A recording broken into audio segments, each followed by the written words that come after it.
贱！你若是再敢伤害这个孩子，本王必让你生不如死。她堂堂侯府大小姐，瑞王王妃却是个哑女，因为脸带毒斑，相貌丑陋，被瑞王嫌弃，成日关在这院子中不见天日。而袁若雪虽是庶女妾室，却比她这个嫡女王妃更得瑞王心意。因她一句得了寒毒不能长命，需要最亲近最纯净的婴儿血肉为药引，萧承瑞毫不犹豫的要用袁清寒腹中的无辜孩子给袁若雪保命。王爷，袁若雪根本就没有病，他是骗你的。他着急绝望地指了指自己肚子，又指了指萧承瑞。萧承瑞懂，却厌恶地把他踢到了一边。闭嘴！这野种才不是本王的孩子，本王从没有碰过你，把婚事都在若雪那里。那在他房中的又是谁？王爷，是你骗我的，一定是你骗我的。袁清寒，你个面丑心毒的丑八怪，害得本王被全天下的人耻笑。本王不杀你，你就好好的活着，生下孩子给若雪当药引。王爷，当年救你的人是我，袁若雪的寒毒是假的，我才是那个跳入寒潭救你的人。袁清寒手指颤抖地抚摸着腹部，不行，他的孩子即便是死，也不能沦为袁若雪那个恶毒女人的药引。他虚弱地从地上爬起来，用尽全力一头撞在破旧的八仙桌脚上，唇角却扬起一抹释然的笑。众人冲了进来，超女自尽了，快请长孙大夫，绝不能让她死。袁清寒，你不属于这里，回去吧，记住一定要活下去。瞬间他的灵魂穿越千年，回到了瑞王府。袁清寒，你只有一次机会，记住这次一定要保护好自己。看完了自己惨痛的结局，我最多再停留几天，后面就得靠你自己了。别走！贱女人，你还装？长孙大夫都说了你没事，本王说了多少次让你不要再作妖，你若是再敢寻死，本王绝对不会轻饶。王爷，姐姐她怎么样了？是不是我们太过分，把姐姐逼得太紧了？雪儿，你不用担心，今天的事只是意外而已，本王不会让她死。王爷，您不必骗我了，长孙大夫说了，我顶多再活半年。姐姐，我最多再占用王爷半年，求求你成全我，这半年就让王爷多陪陪我吧。雪儿，你放心，半年之后，袁清寒肚子里的孩子也8、9个月，到时候本王就是破开他的肚子，孩子也能存活。等有了最纯净、最亲近的血做药引，就能活下去了。王爷，你对若雪真好，可我不配，我不配啊！想到了前世自己孩子隔3差5取血割肉，活活折磨而死，他眼底猩红，满是恨意。姐姐，你怎么坐起来了？快躺下歇息。若雪还要装，当年跳进潭中救萧承瑞的人是我，哪里来的寒毒？重活一世，我就能说话了。究竟是上天垂怜我，还是那白衣女子治好了我？袁清寒，你竟然能说话了，怎么会这样？丑女人，你说这话是什么意思？萧承瑞，你这个蠢货，真的以为袁若雪有病，不过是撒谎骗你。当年在寒潭救你根本不是袁若雪，而是……姐姐，知道你恨我，不能这样诬陷我，挑拨我和王爷的关系。你若是当真这么恨我，不如我现在就死了，成全你和王爷。雪儿，害死雪儿不甘心，对不对？萧承瑞太好骗，不愧是惨死。前世萧承瑞被袁若雪欺骗，在夺嫡之争中被乱箭射死。袁清寒看完了前世3人的纠葛，早已经知晓结局。萧承瑞死的时候，他没有任何同情，有的只是痛快和遗憾。他恨不得萧承瑞死得更早些，死得更痛苦些。袁清寒，你在胡说什么？王爷，让我去死吧，活着也只是累赘，只会让姐姐厌恨。雪儿，别说傻话，本王不会让你死的。月山，快去请长孙大夫。袁清寒，等雪儿醒来之后，本王再来收拾你。袁清寒这个贱女人的话不能信。萧承瑞果然不信他，本就没有抱什么希望，自然也谈不上失望。真是臭人多作怪，害得我险些被王爷骂，打死你！金嬷嬷，再落魄也是王妃，你若是再敢以下犯上，别怪我要了你的命。你算什么王妃？不过是养着侧妃药引的行尸走肉罢了。你也配提我的孩子？金嬷嬷的手腕被生生的掰断了。妃，奴婢错了，奴婢再也不敢了。滚！金嬷嬷连滚带爬地跑了出去，眼底满是惊恐和畏惧。宝宝，你放心，这一辈子娘亲会保护好你的。地上竟然凭空出现了一个药箱，难道是1000年之后的那个女子在帮我？袁清寒，我会把我知道的一切都传授给你，过后就看你的造化了。多谢，我一定不会辜负你，不会辜负我自己。那药箱竟然缩小，变成了荷包大小。有了1000年之后的白衣女子在帮他，他就有更多的实力来对付萧承瑞和袁若雪。袁清寒，大的胆子，竟敢伤本王！瑞王，深更半夜的，不好好陪着你的雪儿，跑我清寒院来做什么？真的不怕袁若雪误会吗？我是来找你算账的。袁清寒，你怀了别人的孩子，本王都没杀的，还有脸恨我？萧承瑞，王府守卫森严，你可小，新婚之夜为何会有男人出现在我的房中？此时你贱，勾引别人是吗？那我自请下堂而去，再不耽误你和袁若雪。萧承瑞勃然大怒，重重给了他一巴掌。废物男人，只会打女人，早知如此，当初就该让你死在寒潭里。袁清寒，你还敢胡说？明明是雪儿舍命救了本王。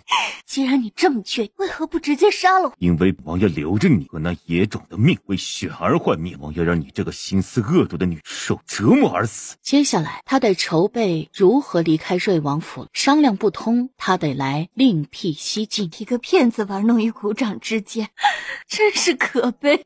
袁清寒，没想到你竟然还有能再说话的那一天。我本想留着你好好折磨，可你竟然说出了当年的秘密害我，只是你自己找死。好姐姐，你死了之后，我就会成为王妃，那些秘密也会被你带进土里，一举两得，岂不美哉？袁若雪，昨晚萧承瑞在我房中问了我当年的事，你若敢杀我，他必然会起疑心的。袁清寒，你死到临头还敢害我？既然如此，我非杀了你不可！直接把簪子刺进了银月眼中，又刺向旁边的银霜，却扎进了他的肩上。袁清寒手中攥着簪子，大步朝着袁若雪走过去。袁若雪已经被吓得魂飞魄散。袁清寒，你不能杀我！王爷最是疼我，你若是动我，他会杀了你的。好妹妹，自然不会杀了你。不过，我要你答应我一件事。什么？我要离开瑞王府。若你肯助我，就不告诉王爷你做的恶事；若是不然，我就毁了你的容貌，看萧承瑞以后疼不疼你。袁若雪惊恐地看着袁清寒。我答应你，我都答应你。滚出去！袁清寒还敢伤害雪儿，真的以为本王不敢杀了你不成？萧承瑞，是他们要来杀我，我才不得已反抗。你以为不会相信雪儿那么善良会杀你？银霜银月也有武功在，若是他们真的要杀你，怎么可能被你所伤？你说真有本事就直接打死我，说是不敢就少在这里让人瞧不起。你以为本王不敢杀你？袁清寒，等你生下那野种之后，本王立刻就宰了你。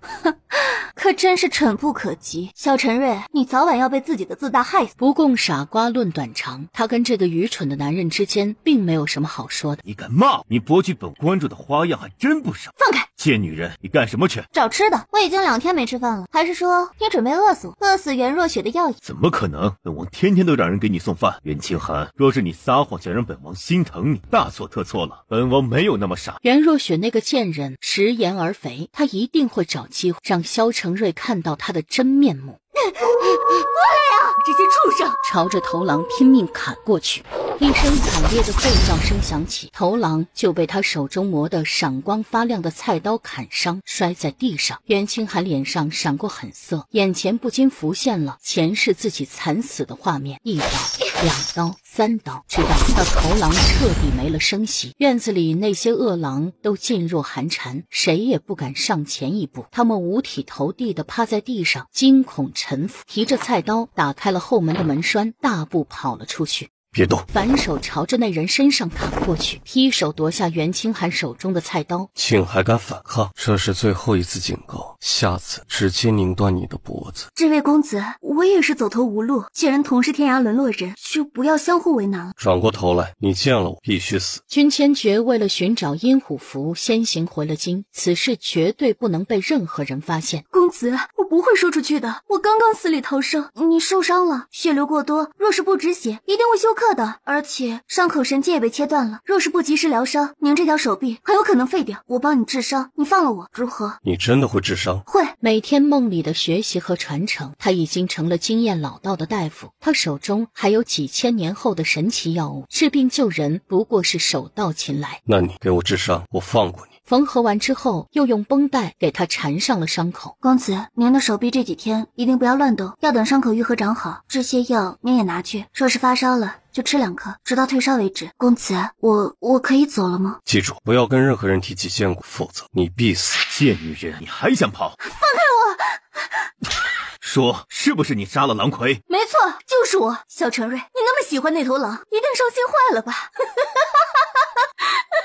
真是个疯子，袁清寒，本王才不信你这个废物能杀了狼魁，一定是有人暗中助你。说是谁？你不知道的还多着呢。你除了每日盯着颜若雪，又何曾对别人上过心？雪儿温柔善，纯净无瑕，至于你相貌丑陋，心思恶毒，不知廉耻，不守妇道，本王多看你一眼就恶心。那你就放我走，为何还要抓我回去？因为你腹中的孩子是雪儿的药引，在她痊愈之前，本王不会让你离开王府，更不允许孩子出任何事情。王爷，姐姐只是不想救我，您就放了她吧，她也很不容易。雪儿自知命不久矣，只想安安生生的多陪王爷几日，至于多久就看天意吧。雪儿，你不要丧气，只要本王在，绝对不会让你出事的。为了你，雪儿拖着这么弱的身子出来，袁清寒你就不愧疚吗？是我让他出来的吗？他出来是为了关心我吗？不过是怕我这个所谓的药引没办法折磨我而已。姐姐，我是真的担心你啊！你怎可如此揣测我？你都不知道我有多心痛。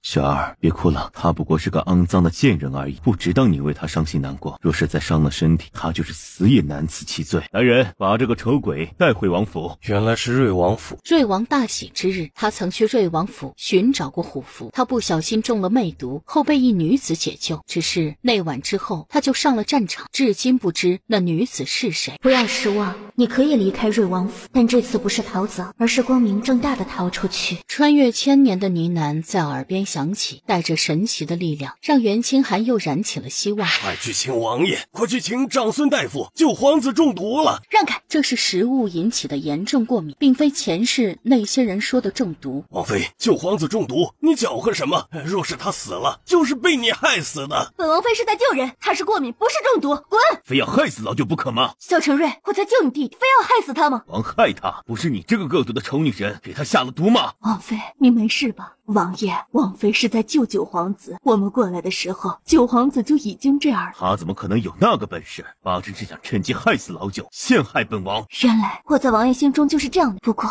我也早该知道。萧承瑞这个蠢货，是非不分，眼拙心更瞎。林嬷嬷，你可别被姐姐骗了，我们2个一起长大，她可是一点医术都没有学过，可怎么治病救人呢？长孙大夫，九皇子可是颇受皇上宠爱的，若是在瑞王府出了什么事情，一定会牵连到王爷，你无论如何也要治好九皇子。侧妃放心，九皇子不过是被有心人下了毒而已，老夫这里有解毒灵药，药到病除。王爷，侧妃看到了吗？九皇子的中毒症状已经消退，安然无恙。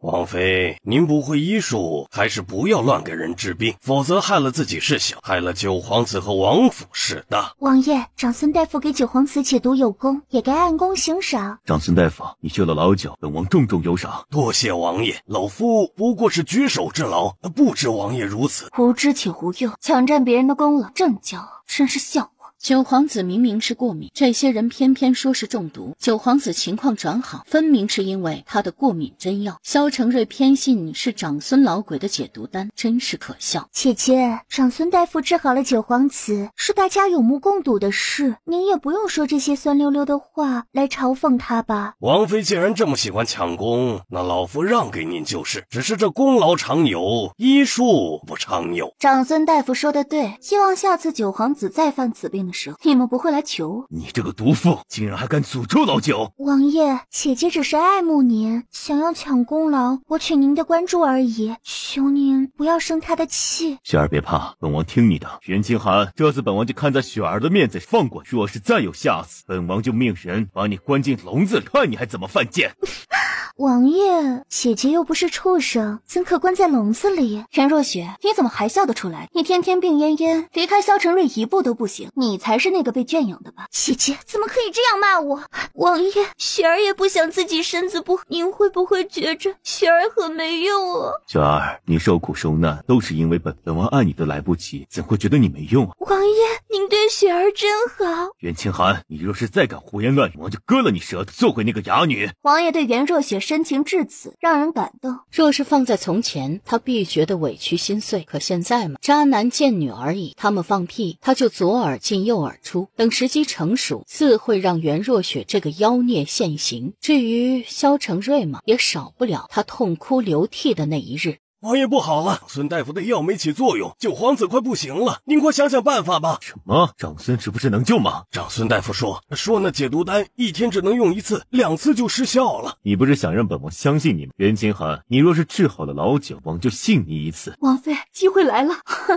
萧承瑞，你的信任我已经不稀罕了。到底要怎么样？若是我能治好九皇子，你当着瑞王府所有人的面让我打一巴掌如何？王看你是找死！来啊，有本事打死我，活死！九皇子得死，你的雪儿也得死。王爷，皇子已经快没呼吸了，出大事了呀！王答应你，立刻去救老九。萧承九死在哪里都行，唯独不能死在瑞王府。王爷，他哪里会治病救人？难道王爷想把九皇子之死推给袁清寒？未尝不是一招好棋。小九儿，谁来救救我的小九儿啊？瑞王，到底怎么回事？本宫的小九儿怎么会中毒？若是他出了什么事情，本宫绝对不会放过你。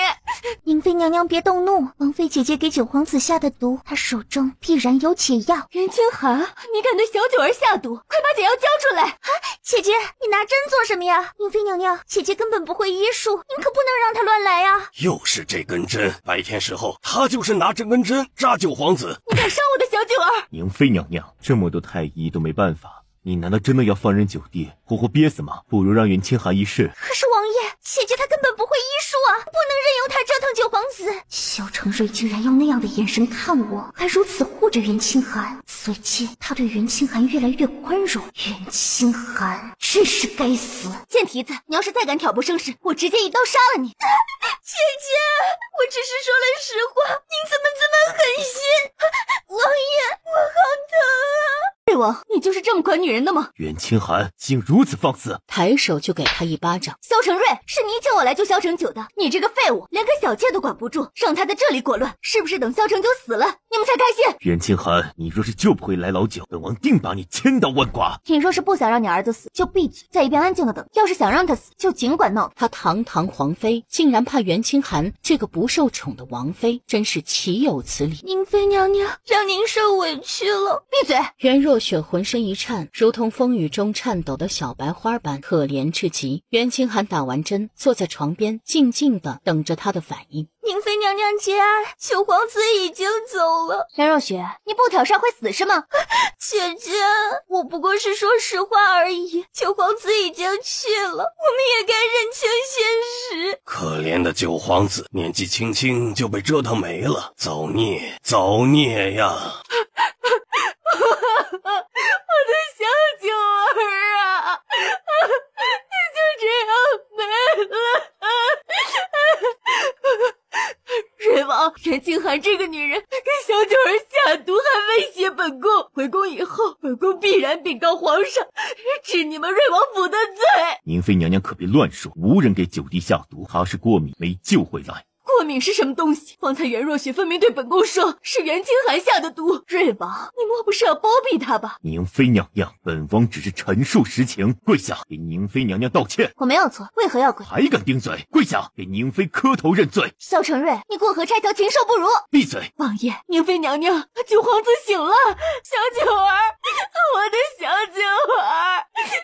太好了，真是太好了！恭喜宁妃娘娘，恭喜九皇子，想来是上天垂怜，让老夫的药起了作用。闭嘴，个不要脸的老狗！本皇子本就喘不上气儿，你还把那又苦又大的药丸子塞进本皇子嘴里，你是想谋害本皇子吗？九皇子，是老夫救了你啊！救了本皇子的人是三嫂。什么？小九儿，你说的可是真的？母妃，就是三嫂救了我，我本就呼吸不上，可她把那瓶子放到了我嘴边，我就可以呼吸了，然后身上一疼就好多了。九皇子，这怎么可能呢？姐姐她根本就不会医术，你可千万别被她骗了。本皇子在跟母妃和三哥三嫂说话，你是哪里冒出来的贱婢，也敢插嘴？田若雪，你也有今天。九皇子，对不起，是我逾越了。难道袁清寒这个贱人真的会医术？他那些奇奇怪怪的瓶子和针又是哪里来的？九弟，雪儿是本王的救命恩人，也是本王侧妃，你不能这样跟他说话。三哥，你看她是病弱美人儿，我看她却阴狠若蛇蝎。她三番两次阻挠三嫂救我，还老让这长胡子老狗抢功劳，我又不是看不见。宁妃一想，还真是。瑞王，你九弟说的对，快让你的侍卫放了袁清寒。要不是袁清寒，他的小九今天恐怕真的要死了。放开王妃。林嬷嬷赶紧上前搀扶他。三嫂，本皇子都听到了，三哥那个小妾让你受委屈了，你放心，我这就替你出气。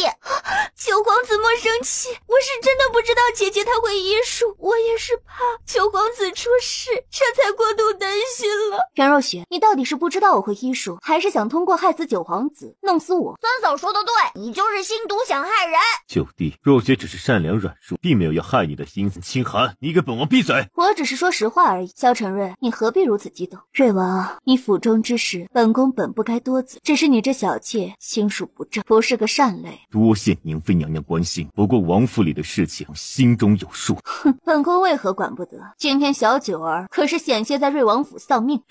宁妃娘娘，九弟是过敏，不是中毒，你来解释。便一一说明了。原来如此，从前小九儿碰这些东西的时候也会起红点，只是没想到今天这么严重。这些东西只需要避开就行了，不触碰不食用是不会过敏的。袁清寒，你今天的恩情本宫记住，等将来你若有什么为难之处，尽管找本宫，本宫给你做主。多谢宁妃娘娘。母妃说好要在三哥府中住几天的，我不回去。小祖宗，你一天病了2回，父皇也惦记着你，还是快回宫吧。母妃不走，我喜欢三嫂，我要留在这里跟三嫂玩。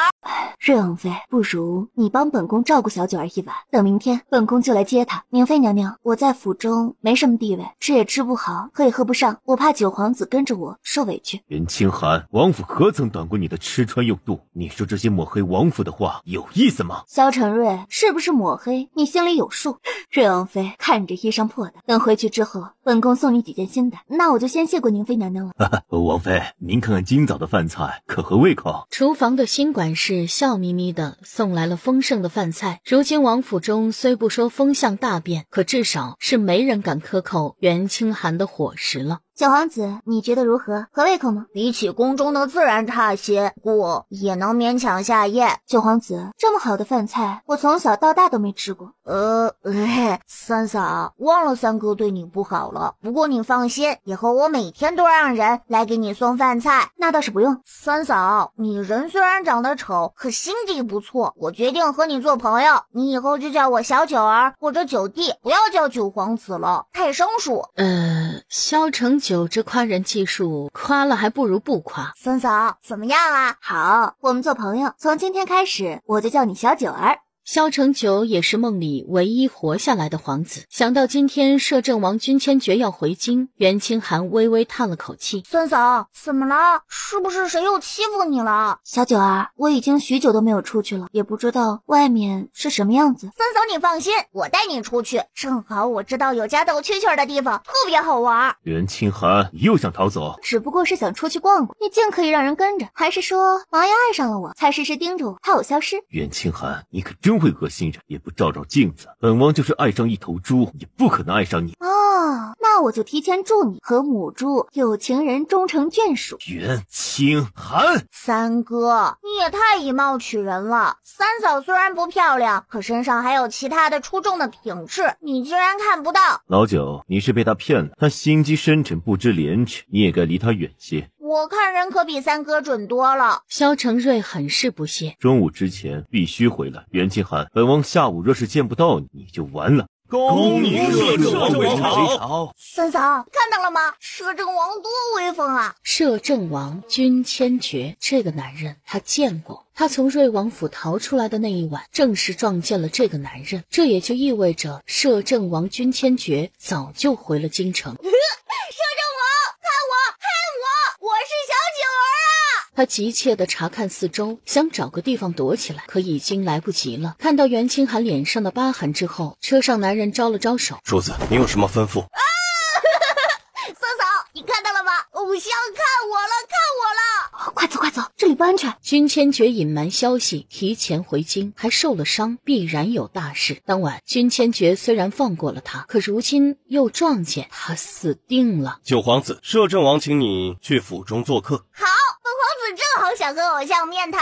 九皇子自己去吧，我还有事，先回去了。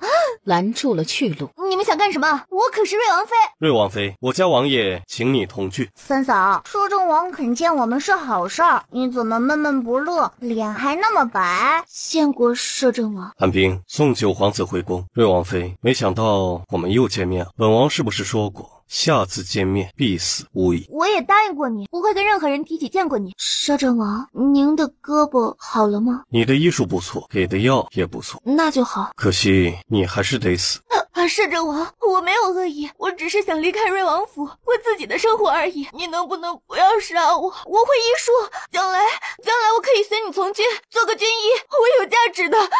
不怕一万，只怕万一。袁清寒，万一你哪天把本王卖了？不会，我恨死了萧晨瑞，恨不能杀了他，怎么可能帮他？摄政王，能不能不要杀我？府中还有个孩子。你既有了萧承瑞的孩子，为何还要离开他？这个孩子不是萧承瑞的，他处心积虑想杀了我和孩子，之所以没动手，就是为了留着孩子给他的妾室做药。宠妾灭妻的戏码。袁清寒，你若是敢骗本王一字，本王必然让你死无葬身之地。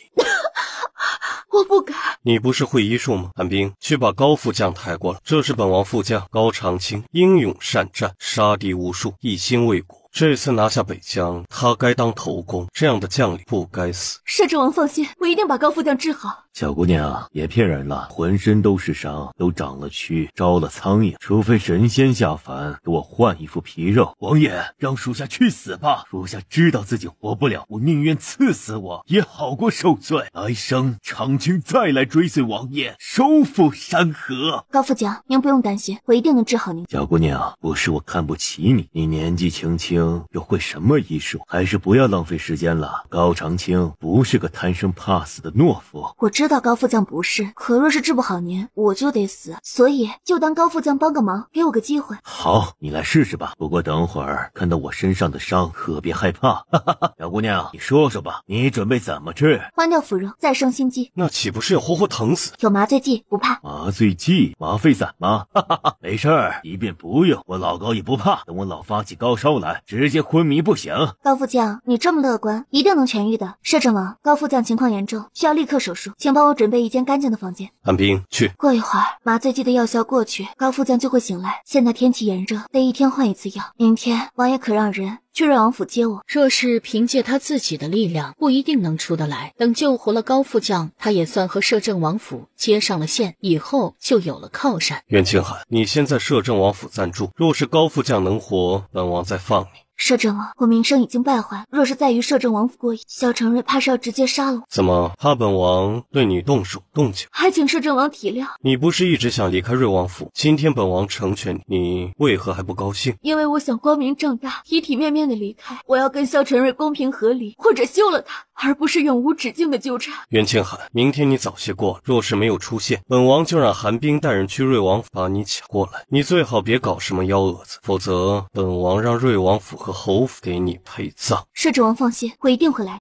袁清寒，我要走了，你该学的东西也都学到了，从此以后医药箱就是你的了，祝你一切顺利。你要去哪儿？等等，王妃，您是不是梦魇了？袁清寒一身冷汗，急得从梦里醒了过来。我睡了多久啊？不到1个时辰。那个梦代表着什么？难道那1000年之后的女子死了吗？这个危险的想法在脑中闪过，袁清寒心底难受极了。袁若雪站在床边，冷冷地盯着银霜银月。你们两个活得也够久了，该去死了。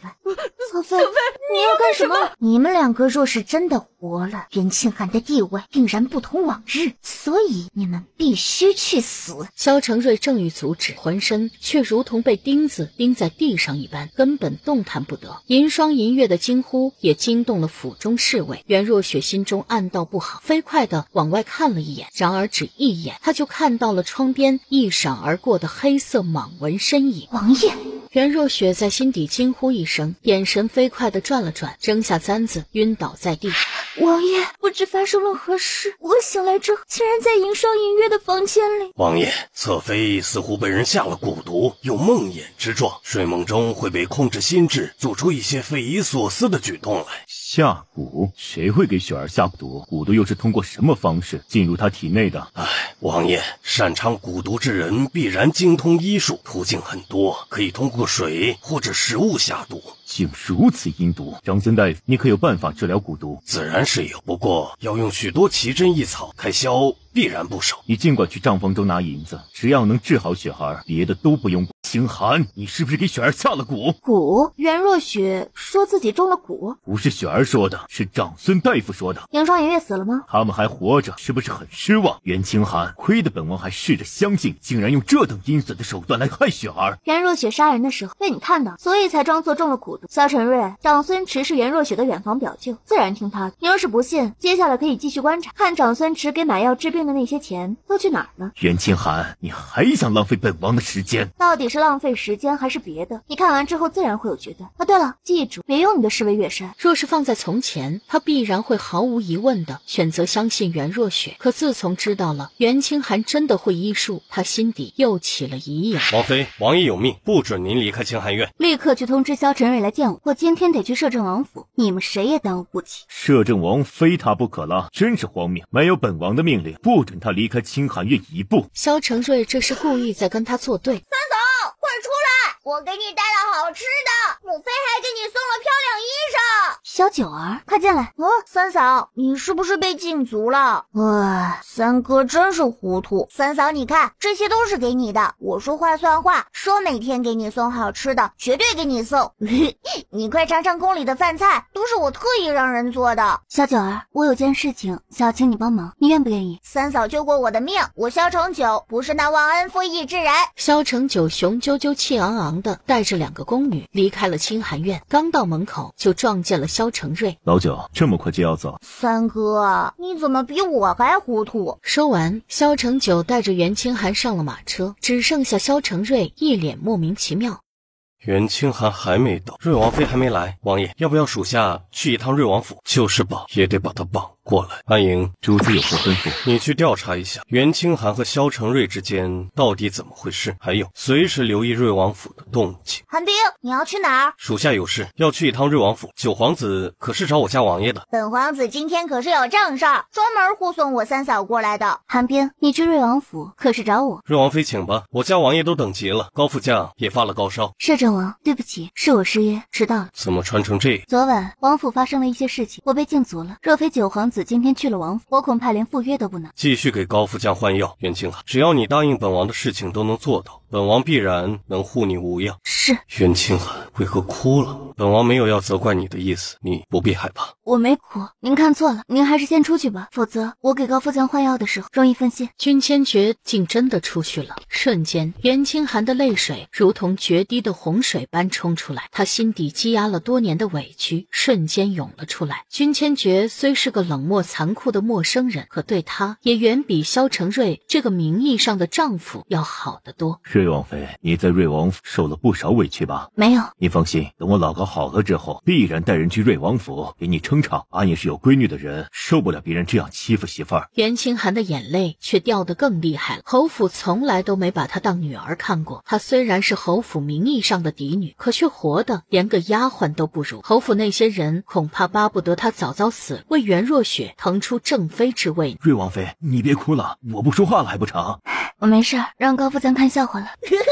摄政王，你可是我的偶像，我心里最厉害的人，我能认你做大哥吗？不能。为什么？九皇子，君是君，臣是臣，本王是陛下的臣子，哪里当得九皇子一声大哥呀？可全天下的人都知道，在这大娘国，除了父皇之外，摄政王才是最厉害的。那也不行，君臣有别。那就不为难你了，那我以后总能常来摄政王府吧。摄政王，高副将的药已经换好了，正在输液，等3天过后不再高热的话，他的命就彻底保住了。三嫂，你怎么哭了？是不是有人欺负你了？三嫂别怕，有小九儿在，就是大哥，摄政王也别想欺负你。小九儿，我没事，我只是一时感伤，跟任何人都没有关系。真的？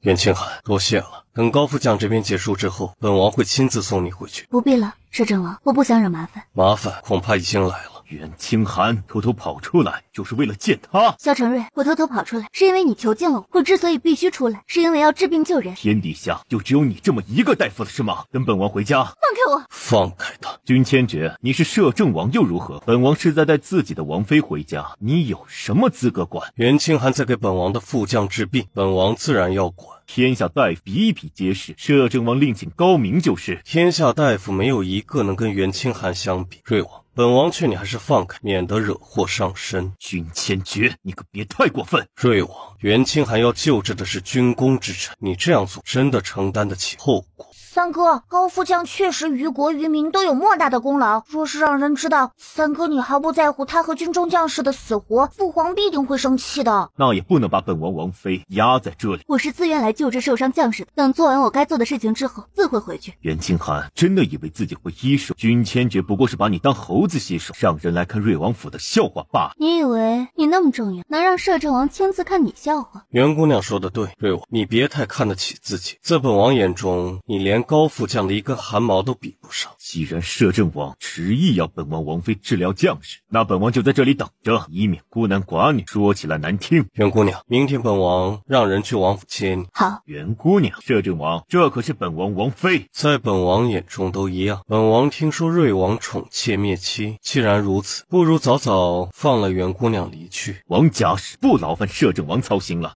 主子查到了，瑞王妃没有撒谎，她和瑞王确实不和。瑞王宠爱妾室，要拿瑞王妃肚子里的孩子给侧妃做药引。所以袁清寒怀的孩子到底是不是萧承瑞的？据属下所知，瑞王并没有宠幸过瑞王妃。新婚夜，有人闯入瑞王府，破了瑞王妃的身。新婚夜，瑞王妃住哪个院？住清寒院，距王府花园很近，也很是偏僻。原来是他。主子，怎么了？没什么，安姨，从今日起，你负责保护袁清寒，绝对不能让他们母子受到任何伤害。属下遵命。萧承瑞新婚之日娶妻娶妾，他也是在那晚潜入了瑞王府寻找虎符，在一处屋子中了魅毒之后宠幸了一个女子。他从未对女子动过心，更没有起过别的心思。可如今他既然占有了袁清寒，就得对他负责到底。瑞王妃真是辛苦你了，堂堂王妃天天跑过来给我治病。高副将客气了，您是有功之人，这都是我应该做的。我也喜欢给人治病。看着病人慢慢好起来的同时，似乎也在治愈他自己。瑞王妃，您真是个好人，瑞王是瞎了眼才宠妾灭妻。高副将，您以后也不必叫我瑞王妃，只唤我袁姑娘就好。见过摄政王。袁清寒，在本王面前不必多礼。那怎么行？您是高高在上的摄政王，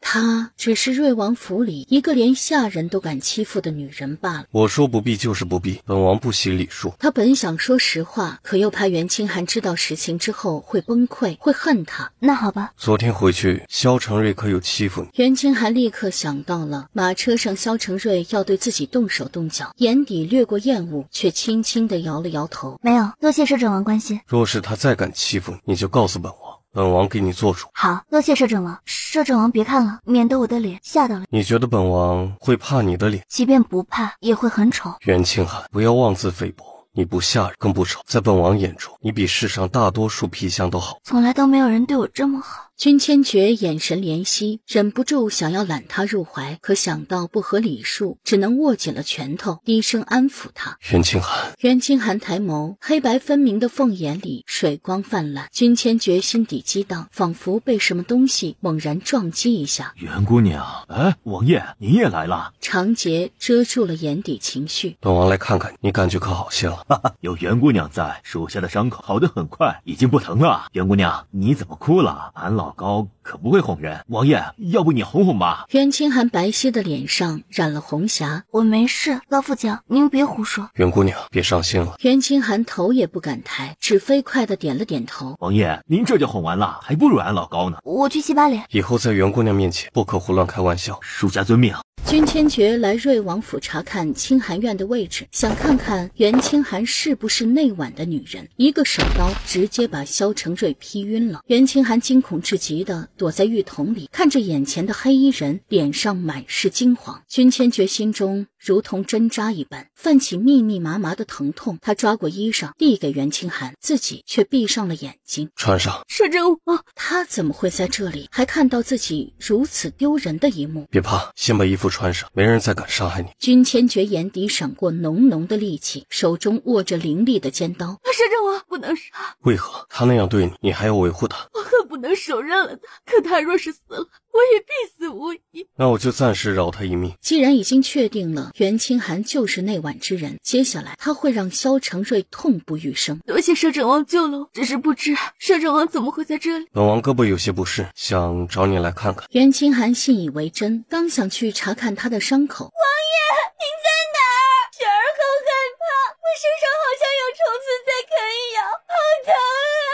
快躲起来！姐姐，你对王爷做了什么？我哪知道，我正准备休息，他就闯了进来，还要对我用强。幸好他火气攻心晕倒了。不过你能不能管好自己的男人？姐姐，你莫不是在做梦吧？王爷怎么可能看得上你这个丑八怪？是不是做梦？等萧承瑞醒来之后，你问问他就知道了。王爷好端端的，怎么可能自己晕倒？既然你们不走，就把萧承瑞放下，我给他用针解酒，让他自己说说怎么回事。把王爷带回落雪院。摄政王，让你看笑话。袁姑娘，我们也算是经历过生死的朋友了，你不必叫我摄政王。那怎么行？你是高高在上的。错了，我是君千珏。君千珏开始解衣裳。你要做什么？给你看看我的胳膊，最近伤口处总是痒痒的。哦，原来是这样，对不起啊，摄政王，我刚才也不知道怎么回事。他在胡思乱想什么呢？君千珏可是堂堂摄政王，要什么样的女人没有？没事，你受了惊吓，有这样的反应也正常。不过袁姑娘，如果你不敢直呼我姓名的话，可以叫我君公子。君公子。君千珏低头打量着袁清寒认真忙碌的样子，冰冷的眸浮上浅浅的笑意。光影之下，袁清寒肌肤白皙漂亮，五官更是绝美，甚至连他脸上疤痕别有韵味。君千珏在认真看着他的脸，脸一红，仓皇的后退了几步。袁清寒，你不必在本王面前拘束惊慌，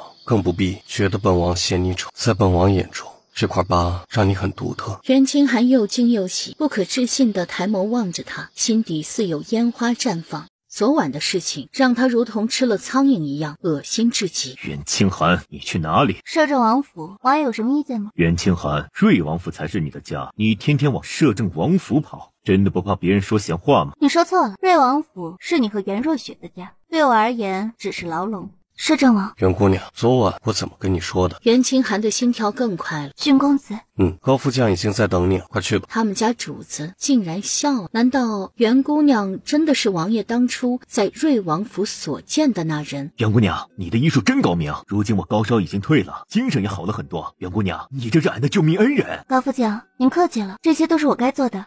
袁姑娘，若是你早些出现，兴许我们也不会死那么多兄弟。去军中当大夫是我的愿望，我会尽力让他实现的。君公子，高副将的伤口已经没什么大碍了，接下来只需要换药就好，我也没什么理由再来摄政王府。多谢您这些天对我的照顾。袁姑娘，你是真的想离开萧承瑞，还是只是说说而已？我是真的想离开他。那本王来想办法。君公子，你的好意我心领了，只是这是我自己的事情，我不想麻烦别人。好，袁姑娘有什么需要帮忙的地方，尽管说就是。回了瑞王府，袁清寒对着镜子查看自己的脸，经过这几天的连续上药，他的脸已经好了很多，只是脸上是烧伤，又是陈年旧疤，看起来并不明显。可袁清寒知道，只要自己坚持擦药，一定会好起来。姐姐兴致可真是好，还能顾腔自怜，也不怕吓着了自己。袁若雪，你昨晚得逞，特意给萧承瑞下了魅毒，他可有宠幸于你？袁清寒，你在胡说什么？我听不懂。是真的听不懂，还是装作听不懂？逼近了袁若雪，看你现在的状态，应该是跟萧承瑞圆了房。不过他从我这里离开的时候，已经晕得不省人事。你胡说八道！袁若雪不会再像从前那样忍让。姐姐，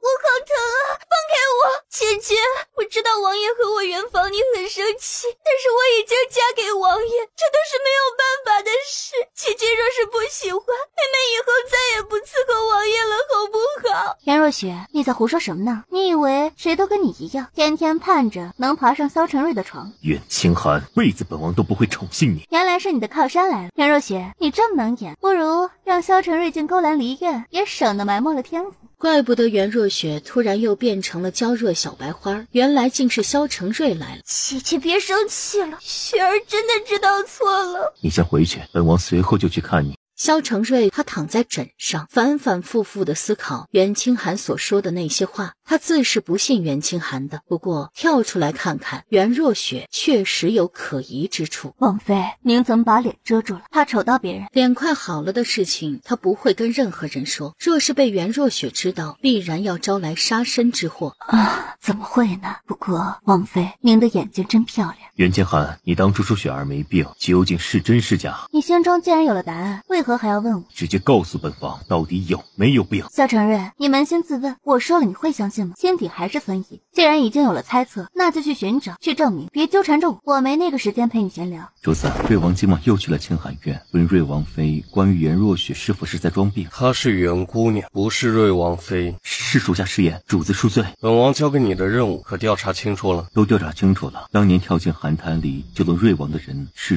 袁姑娘，只是被袁若雪抢了功劳。瑞王对此深信不疑，才娶了袁若雪进门做侧妃。瑞王和袁若雪一直欺压袁姑娘，自从发现她有孕之后，袁若雪甚至想到了装病，用她腹中孩子做药引的毒招。君千觉深邃狭长的眸子里寒气翻涌。萧承瑞既然已经起了疑心，那距离发现袁若雪装病也不远了。不过不能让他发现当年之事，知道了吗？暗影恭敬的应下，身影很快消失不见。王爷，袁若雪，大半夜的，你们不负亲恩爱，来我这里做什么？袁清寒，本王是来跟你谈条件的。什么条件？雪儿性命只有2个月了，需要护元丹救命。如今护元丹的药效还在你体内，本王想让用你的血来保住雪儿的性命。开什么玩笑？我体内怎么可能有护元丹？姐姐，最后一颗护元丹摄政王给你服用了，如今那药效就在你的血液里呢。这不可能！护元丹那么重要的神药，君千觉怎么可能给他服用？怎么不可能？当时本王在场，亲眼所见。姐姐，妹妹只需要每日喝您1碗血，1个月之后就能活下来了。姐姐能不能看在我们是一家人的份上，帮帮我？袁清寒从护元丹被他服下的震惊里回神。1日1碗。袁若雪，你知道人身上一共有多少血吗？要是真的1天1碗，那不出7天，他和腹中的孩子都得虚弱而死。袁若雪当真恶毒啊！袁清寒，说吧，你到底要什么条件才肯救雪儿？无论我开什么条件，你们都同意？只要不是太过分，本王爷都会答应你的。我可以贡献出1个月的血来救袁若雪，可1月之后，无论袁若雪好没好，都要跟我和离，放我出瑞王府。而袁若雪只是折腾他而已，根本没病，兴许可以利用这个机会离开瑞王府。现在都什么时候了，你还在跟本王胡闹？萧承瑞，我没有胡闹，我就是要和离。你要是答应，我就救袁若雪；若是不答应，我宁死不救。袁清寒，3从4德懂不懂？出嫁随夫。再说了，离开王府你能活，侯府你是回不去的。难道要去街头要饭吗？将来我过得怎么样，不劳烦你操心。你要是同意，就写下契约签字，不然我不会救他。袁清寒，即便你不答应，王爷有足够的办法让你放血。你想用强，就尽管来试试。现在我可是皇后的恩人，摄政王的专用大夫，若是伤了我，你以为你有好果子吃？袁清寒竟敢威胁本王，分明是你在威胁我。萧承瑞要他放1个月的血，分明是要他和孩子的命，现在竟又反咬一口。王爷，要不算了。雪儿，你哪里不舒服？王爷，我没事，只是身上忽然冷得很。哎呀，头也好晕啊！袁清寒勾唇冷笑，欣赏着他的表演。瑞王，再不做决定，你的心上人怕是要没了。王倩，放离之后各自娶嫁，永无瓜葛。没错，和离不就是这样吗？过后自不相关。我好疼，我吸不上来了。你考虑好，本王签上之后，1个月后即生效，到时候你就是后悔，王爷不会纵容你。快签吧！没看你的雪儿正受病痛折磨吗？她这一身的病可都是为了你呀。后悔跟萧承瑞、袁若雪切割，是他最为迫切的愿望。他恨不得沐浴焚香，跪谢天地佛祖。好，既然如此，本王成全你。袁清寒，现在可以救雪儿了吗？兰儿，拿碗来。他要当面放血给袁若雪，让他和萧承瑞放心，自然之后就不会了。甚至他还要借着喂血治病的机会，让萧承瑞看清袁若雪的真面目，否则即便离开瑞王府，他也不甘心。锋利的手术刀割开皮肉，萧承瑞他的心竟有些不忍，袁若雪却激动至极，杏眼里藏着恶毒痛快的光芒。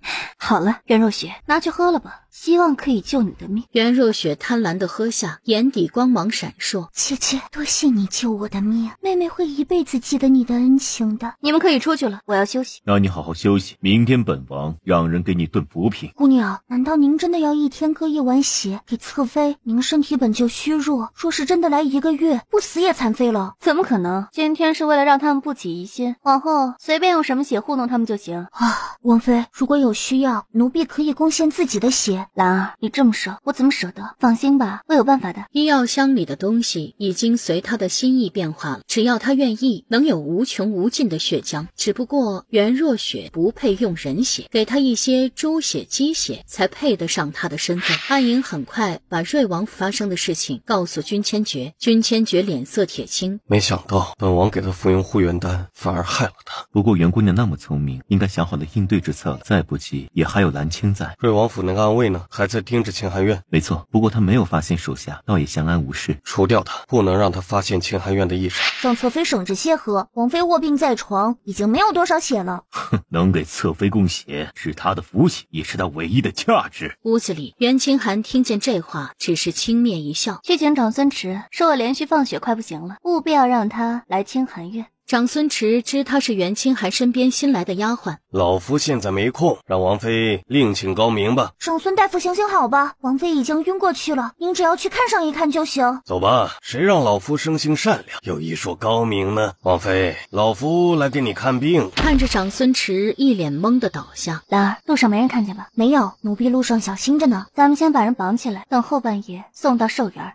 王妃歇着吧，奴婢自己来。把长孙迟绑了手脚，堵上了嘴，装进麻袋。兰儿，你这么瘦小，力气怎么这么大？奴婢天生神力，经常被人当作怪物。你不是怪物，而是上天恩赐独宠，让你与众不同。闻到了袁清寒的呼吸之后，众狼匍匐着趴在地上，恭敬地看着他。王妃，这些狼怎么对您如此恭敬？可能是因为我杀了他们的王。狼儿瞪大眼睛，心里满是不可置信，他们家瘦弱不已的王妃竟然有这样的本事。长孙迟在痛苦之中被啃噬的只剩下骨头。前世长孙迟和袁若雪憋了各种坏水害他，今生他要让他们也尝尝被狼活活撕碎的滋味。王妃，我们回去吧。快去请长孙大夫。王爷，奴婢已经让人去找过长孙大夫，但是不在房中。王爷，属下这就带人去找，让府中的人去找吧。你去把王妃请过来。王妃，侧妃病了，王爷有令，让你前去给侧妃治病。我家王妃连日放血，现在虚弱的不成样子，连路都走不了，怎么去治病救人？我看他是不想救吧。王妃的事情轮得到你来智慧？袁清寒，本王特意来请你，你还是不肯出手吗？见他病恹恹的，似乎走动一步都困难。袁清寒，你怎么变成了这样？本王不是让人给你送了补药了吗？连日放血，补药又能有什么作用？萧承瑞，我已经听你们的，放血给袁若雪，你还想怎么样？雪儿她不知怎么的昏迷不醒。袁清寒，本王想让你去看看她怎么了。我去了又有什么用？我说什么你也不会相信。与其到时候怀疑我，不如直接让长孙迟去给他。长孙迟不见了。不见了，那就让人去找啊。人往地上一倒。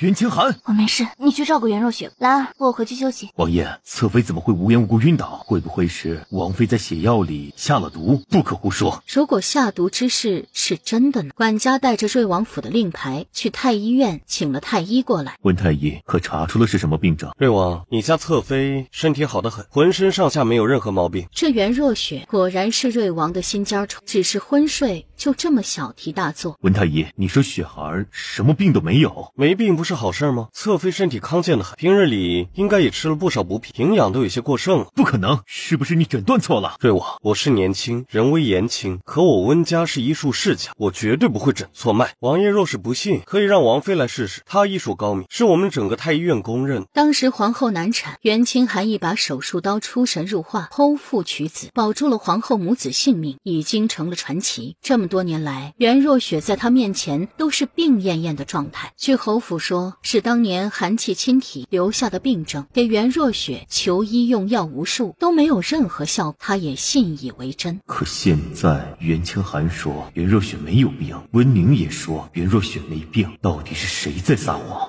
温宁，是不是袁清寒买通了你？温宁似乎很是崇拜袁清寒，总是为他说话。瑞王，我从未跟瑞王妃有过私下接触，谈何买通？带着温太医去给王妃看病，管家立刻把4大药堂的大夫都给本王请过来。王爷这是在怀疑侧妃了吗？温太医可说了，袁清寒如何没什么大问题，温太医已经回去了。李管家很快带来了4大药堂的大夫，几人轮流上去给袁若雪诊治，结果都一样。王爷，侧妃她寒气侵体，又虚不受补，才导致病倒昏迷。是啊，王爷，只需要让熟悉侧妃病情的大夫过来看诊，才能对症下药啊。没错，侧妃千金贵体，不可胡乱下药。王爷还是请袁大夫过来，才好商议对策。只有济世堂的华大夫沉默着。华大夫，你怎么不说话？岳山阴毒的眼神扫过去，华大夫深吸了口气，态度冷硬。瑞王，老夫年事已高，脑袋也不清楚，看不出侧妃得了什么病。华大夫的意思是侧妃没病。王爷，老夫可没那么说。既然这几位同行都深觉侧妃有病，让他们诊治就好了。华大夫一辈子心高气傲，怎么也不肯说谎。可本王就想听华大夫说，你放心说便是，即便不对，王爷不会为难你。华大夫，您尽管说就是。好，既然王爷说了不责罚，那老夫就实话实说了。侧妃的身体老夫已经看过，没有任何问题，并无什么体虚寒气侵体之症，还有那蛊毒更是荒谬。岳山瞳孔紧缩，紧紧地握住了拳头。华大夫，王爷面前你怎么敢胡说？不要命了吗？瑞王，老夫在来王府的路上遇到了这事物，逼迫老夫无论侧妃什么状况都要说有，否则就杀了老夫全家。可老夫行医多年，从未撒过谎，也做不出这等事。王爷呀，实话老夫已经说了，要杀要剐悉听尊便，只希望您能放过我的家人，他们是无辜的。其他3人面面相觑，不敢轻举妄动。岳山，王爷，您不要听他胡说，属下哪里能分身？怎么不能？你把温太医送到清寒院就走了，我可是始终都没看见你呢。谁让你来落雪宴的？这华大夫一定是你收买的，对不对？你算什么东西，也敢这样跟王妃说话？王爷，他们竟然打奴婢！果然是有什么样的主子，就有什么样的奴婢，连你都要求主子心疼了。王爷，奴婢不是故意的。自己竟然逾矩了。他跟在袁若雪身边耳濡目染，再加上爱慕萧承瑞，竟然在不知不觉间学会了这一套。不要肖想主子欺下瞒上。岳山低着头跪着，眼底是疯狂的恨意。萧承瑞全程都冷冷地站在一边，他早就看出岳山对袁若雪有意，让袁清寒给他些教训也正合他意。王爷饶命，我们几个也没发现雪侧妃有病症，只是在来王府的路上，这侍卫接住了我们威胁，我们才不敢不从啊。岳山，他们说的是真是假？若是再敢撒谎，直接要了你妹妹的命。是。一脚踹在岳山胸口。为何？属下不忍心让侧妃为王妃算计。你明知道袁若雪没病，还要替她买通大夫装病，还说是我算计。萧承瑞，我早说过，你始终被人蒙在鼓里，现在你该相信了吧？王爷，说不定是王妃已经治好了侧妃的病，所以侧妃才没了那些症状呢。袁清寒，有没有这种可能？见他面对真相依然执迷不悟。萧承瑞，你可真蠢，他们说什么你信什么。现在我不恨你了，相反，我觉得你很可怜。除了第一天用的是我的血之外，袁若雪这几天喝的都是猪血，怎么会有效？袁若雪和长孙池都说要喝1个月才有效，她1天就没事了，你觉得可能吗？袁清寒若是敢欺骗本王，王爷，王妃没有骗你，你们不是疯了吗？王爷，奴婢们没疯，只是那晚侧妃想要杀了我们灭口，我们才不得已装疯卖傻。你们可知道撒谎的下场？奴婢们知道撒谎是死路，可王爷，那晚若不是有人惊动了侧妃，我们两个早就死了。所以奴婢们愿意说出实情，我一线生机。袁清寒，你没有对他们做什么吧？这都是实打实的证据，你要是再不信，可就真的无可救药了。立刻让袁若雪醒过来。给袁若雪来了一针，袁若雪很快醒了过来，她顿时猜到发生了什么。王爷，您听我解释。解释？雪儿，你想解释什么？王爷，雪儿有苦衷的。有什么苦衷让你装病害人？本王那样疼爱你，相信你把本王置于何地？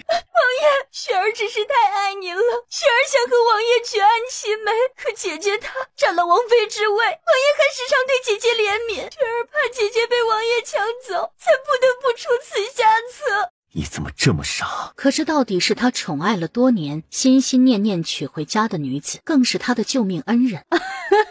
真是一出好戏啊！愚蠢开窍的傻王爷，阴毒貌美的黑心莲，当真是绝配啊！袁若雪，当年救本王的人，到底是不是你？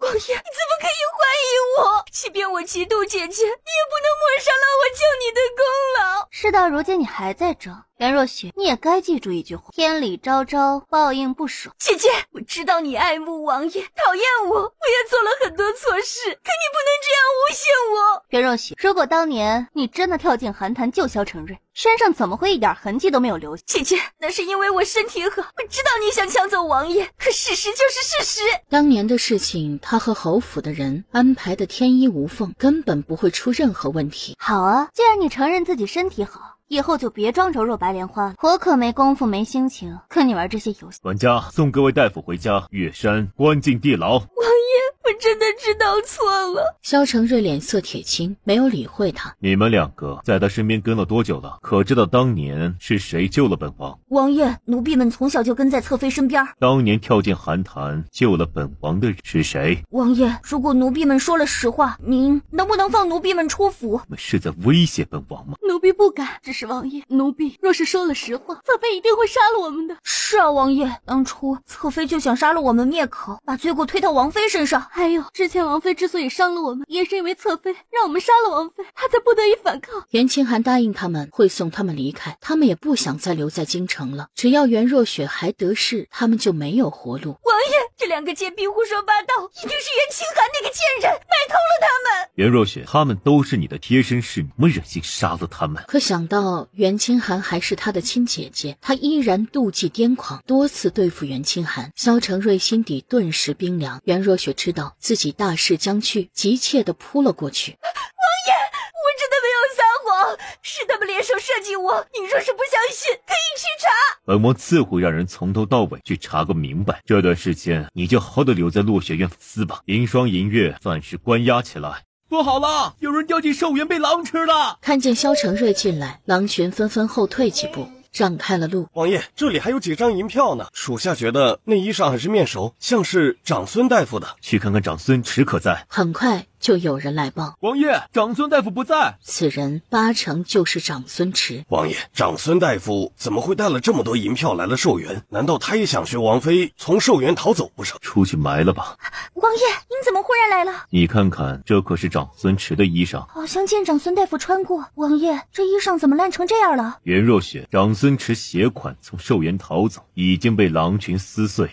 王爷，这不可能！儿的为什么要逃走，还选择了寿园？难道不是因为你的事情即将败露，他才畏罪潜逃的吗？王爷，雪儿是做错了一些事，可当年雪儿是真的救了你，长孙大夫完全没有必要这么仓促危险的逃走。真相到底如何，本王自会查清楚。在这期间，你就安安分分的待着，不要再惹是生非。小皇子发了高热，皇后有令，请瑞王妃进宫医治。蹙眉道：江公公，我家王爷有令，要王妃在清寒院反思，不得外出。怎么，皇后的命令也不行？若是小皇子真的烧坏了，你们能承担得起这个责任？袁姑娘，好久不见。宣公子，你怎么会在这里？是本王让皇后召你入宫的。这么说，小皇子没事？小皇子一切安好。袁姑娘，你可好？袁清寒蹙眉，心里很是委屈，把在瑞王府发生的事情说了一遍。所以你履行了契约，瑞王依然不肯放你离开。他应该还在查当年是谁救了他。如果查到不是我，我不知道他会怎么对我。袁姑娘，如果他发现当年救他性命之人是你，你觉得他还会放你出府吗？为何一命换一命？他欠我的也该放了我。君千珏看着他胳膊上那道伤疤，眼神逐渐凌厉起来。是萧承瑞和袁若雪这样伤害你？算是吧，不过这点血流的也值得。能让萧承瑞和袁若雪反目，能让长孙池也感受被狼群撕咬啃噬之苦，他一点都不疼。不，任何人任何事都不值得你伤害自己。他抽回自己的手。君公子，我的伤已经好了，没有大碍。这双手粗糙狠利，不知取过多少人的性命，可对他却轻柔疼惜，如同对待珍宝。那就好，袁姑娘，本王会让他清楚当年之事，只是到时候若是他依然不肯放来，本王就得采取另外的办法。多谢君公子，只是你为何对我这么好？因为你值得。君千珏是高高在上的摄政王，金贵高冷，怎么可能喜欢他？顶多是同情罢了。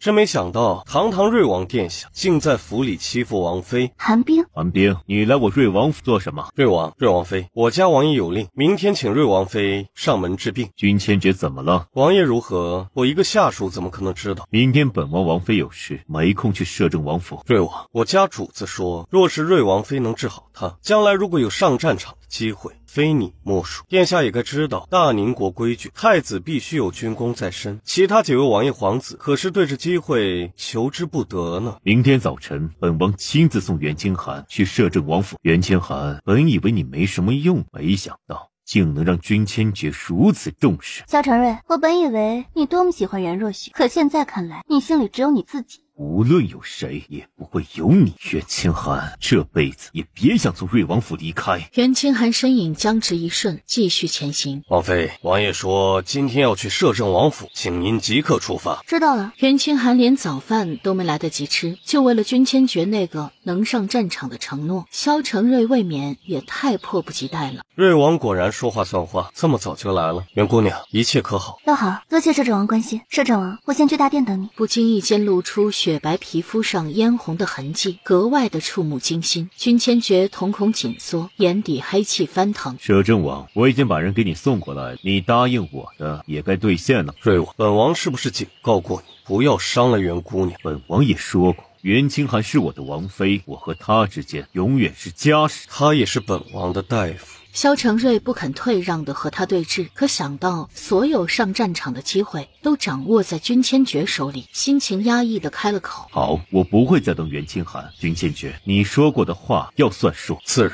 不知道摄政王得了什么病，怎么还非要袁清寒不可？多年在战场，未免有些旧伤，瑞王就不必多问了。君公子，萧承瑞伤了你？他问我一些事情，情绪过于激动。问当年韩谈篇谁救了他，他还没查出来。君公子，你怎么知道的？若是用心，就都能查出来。但凡不用心者，才会被表象所迷惑。袁清寒弯起唇角笑了。君千觉得这番话很合他的心意。君公子，你哪里不舒服？袁姑娘，本王最近经常做噩梦，睡不好，还会头痛。君公子，我给您把脉。好。片刻之后，摄政王，你体内有毒，慢性毒药，先是麻痹神经，然后再是内脏肢体。现在的梦魇只是初始症状而已。哦，这么严重？袁姑娘，可还有的救吗？等查清楚了是什么毒，就一定能救。袁清寒已经掌握了超绝千年的医术，不只是那所谓的西医，更有博大精深的中医。白衣女子留给他的信息，他也在慢慢消化，所以他对自己很有信心。那就都交给袁姑娘。君公子，如果想要查清毒性，就得先看看您中的是什么毒。好。君公子，我会帮你先开一些排毒的药，这些药都是药浴用的，每天晚上泡一泡，应该能缓解毒性，减少梦魇。好，本王听袁姑娘的。君公子，其实我有些事情想求你。袁姑娘请说。君公子，如果萧承瑞真的得了上战场的机会，能不能让我作为军医跟着去？如果袁清寒没有记错的话，上辈子萧承瑞并没有这个机会，那带兵打仗立军功的机会，君千珏给了灵王。这辈子事情终于因为他的重生发生了一些转机。为何？你怕他出事？怎么可能？我只是想确保他死在战场上。如果他没记错的话，灵王险些惨死战场，可最后还是安全回来了。他想去就是为了保证萧承瑞回不来。萧承瑞本就欠他一条命，再加上前世对他和孩子的痛苦折磨，3条命，血海深仇。袁姑娘，这种事情不必你亲自动手，本王会替你办好的。他早就看萧承瑞不顺眼了，这些皇子本来也是都要死的，我的仇我想亲手报，而且这事儿太过凶险，不好牵扯到摄政王府。袁姑娘，摄政王府远比你想的要复杂，否则也不会有人对本王下毒。好，到时候你若是想上战场，本王带你去。君千绝记得袁清寒的梦想是做军医，只是他还怀着身孕，若是身边没人照顾，会很危险。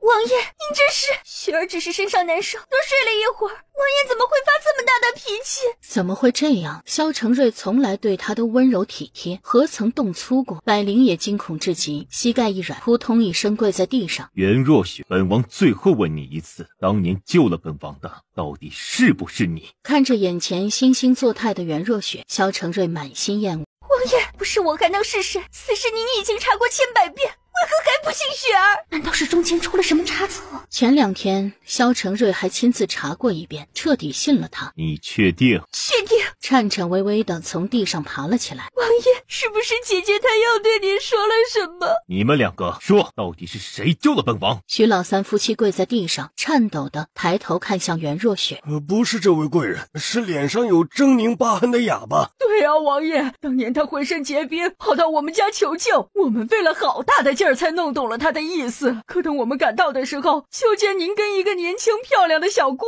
娘走了。哎呀，王爷呀，我们都说了实话，您能不能放过我们呀？王爷，肯定是姐姐设计我，您不能这样对我。说，你们到底拿了他们多少好处？小人什么好处也没拿。侧妃，满京城都知道那哑巴王妃过得不好，她怎么有银子给我们好处啊？是啊，侧妃，处不都是您跟侯府给的吗？袁若雪两眼一黑，险些没晕过去。王爷，您可不能相信他们呀，雪儿真的是无辜的。你说你是本王的救命恩人，可寒气侵体是袁清寒，你却好得很，仗着他口不能言，手不能书，一心一意的要害死他。袁若雪根本就是心虚，重重的踹在袁若雪心口，真是心思歹毒。萧承瑞这一脚直接踹得他心头发麻，肋骨都断了2根。袁若雪倒在地上，疼得喘不过气来。王爷，我是被冤枉的。袁若雪从没想过自己会有今天。侯府一直养着这些蛀虫，就是怕有朝一日萧承瑞兴致起找不到他们，会发现蹊跷。那些人多年来从没有出过任何问题，今天怎么突然割相向，而且挨打挨骂？面对暴怒的萧承瑞，这从来都是袁清寒的待遇啊！你害得本王连畜生都不如。他重重的把袁若雪往地上一扔，袁若雪疼得直抽泣。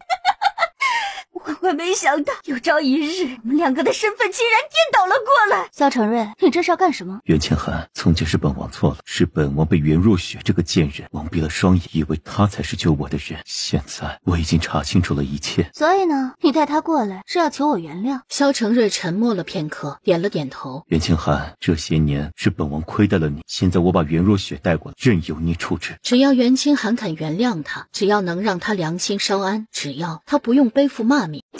闭嘴！你以为本王还会相信你吗？你们两个真有意思。不过你们要打要闹，去外面，我要休息了。袁清寒，你原谅本王了吗？奇怪，我为什么要原谅你？萧承瑞，我冒着生命危险救了你，你却折磨欺辱。袁若雪之所以这么嚣张，不都是你在背后撑腰吗？罪魁祸首是他，也是你。王爷，你现在又想讨姐姐的欢心了？她都快恨死你了，怎么可能原谅你？王爷，这世上没有任何一个女人能像我这么爱你了。袁清寒，只要能让你消气，本王任何事情都愿意做。真的吗？那我要你们两个立刻死在我面前。除了死都可以答应你。你可以不死，但是袁若雪必须死。王爷，你该不会真的想要杀了我吧？袁清寒，你真是又毒又丑，竟然想要我的性命，是吗？要喝血吃肉的不是你吗？而且我肚子里的孩子到底哪里得罪了你？你连他都不肯放过。袁若雪，你抢了袁清寒的功劳，欺瞒本王多年，确实该死。王爷，您不能杀我，我爹娘最是疼爱我，你若是敢动我，就会失去侯府的支持。萧承瑞，袁若雪一天不死，我一天不会原谅你。袁清寒，本王虽得父皇疼爱，可背后势力并无多少，我不能放弃侯府。好姐姐，机关算尽，到头来还是一场空。是不是一场空？你说了不算。王妃，您累了吧？喝口水歇会儿，奴婢替您教训他。她瓷白漂亮的小脸儿已经红肿成了烧猪头。王爷，我和您相识相知多年，和您同床共枕数月，您就真的纵容袁清寒这样欺辱我吗？袁清寒，差不多得了，你真的把人打死了，影响王府和侯府之间的感情。要他的命你不肯，打几巴掌你也不肯。萧承瑞，难道你真的要让满天下的人说你宠妾灭妻，恩将仇报吗？从前那样狠毒，现在这些都是你应得的。打几个耳光而已，又要不了命。当初袁若雪要害的可是袁清寒和他腹中孩子的性命。啪的一声，袁若雪被扇得摔倒在地上。王爷，这丫头力气大得很，她是要打死雪儿啊！若雪，兰22、3岁的年纪，瘦小无力，能打得有多疼？他的巴掌能有多重？袁若雪，你若是再重，也怪本王亲自动手。王爷，她丫头力大无穷，雪儿宁愿是您惩罚我。若雪妹妹，你若是受了兰儿100个巴掌，我就饶了你，但看你愿不愿意了。袁清寒，你是想害死我！我要留着你，好好折磨你，你觉得呢？好，随便你怎么折腾。留着袁若雪活着，供袁清寒消气，也算是他对他的一点补偿。王爷，我爹娘知道之后，一定会为我讨回公道的。王府里发生的事情，侯府不会知道。兰儿冷笑着上前，又重重地赏了袁若雪几巴掌，直打得袁若雪晕死过去。袁清寒知道袁若雪已经没了翻身之日，送她去地牢关着，明天继续打耳光，让袁若雪感受她前世的痛苦。还有萧承瑞，他要让他失去一切，为他的所作所为付出代价。以后本王每天都让他来给你磕头道歉，任你打骂，你可消气了？如果一个人欺辱你，害死你和你的孩子，你会怎么做？那本王必定好好折磨他，他生不如死。巧了，我也是这么想，但是我从前被你们折磨侮辱，被你们踩进泥土，这些都是真实存在，永远抹除不去。所以不要再问我能不能消气。至于你，萧承瑞，你恩将仇报，永远也不值得原谅。袁清寒，从前是本王不好，可日子还是要过下去的。你打了那个孩子，从此以后本王会好好补偿你。我已经说过，孩子是我的骨血，远比你重要的多，无论你承认不承认，我都会把他生下来，我养他长大，好好补偿他。补偿？袁清寒欠了这孩子什么？为何如此说补偿？袁清寒，即便你救过本王的命，即便本王可以揍你宠你，却也绝对不会养着一个来历不明的孩子。萧承瑞，我从没想过让你帮我养孩子，我也不想和你生活在一起，之前已经写过放离书了，现在也是时候该生效。袁清寒，我不信你是真的想离开，你有什么要求就直说，本王知道自己亏欠你，一定会尽力满足你的。萧承瑞，我早就跟你说过，我只想离开，如果你是个男人，就遵守诺言，放我出府。袁清寒，本王已经知道错了，你就别说气话了。我知道你喜欢，否则你也不会这么拼命的证明自己才是救了本王的人。你能不能别自恋了？我当年年少无知，是喜欢过你，把你当做我黑暗岁月里的救命稻草。可你做了什么？你把我打入地狱，折磨我，践踏我，让我痛苦而死。萧承瑞，你可真一片真心，你偏要辜负，人家不喜欢你，你又要缠着，你真是让人恶心。本王说会好好补偿你的，本王是对不起你，可你也未必对得起本王。那个孩子终究不是我的，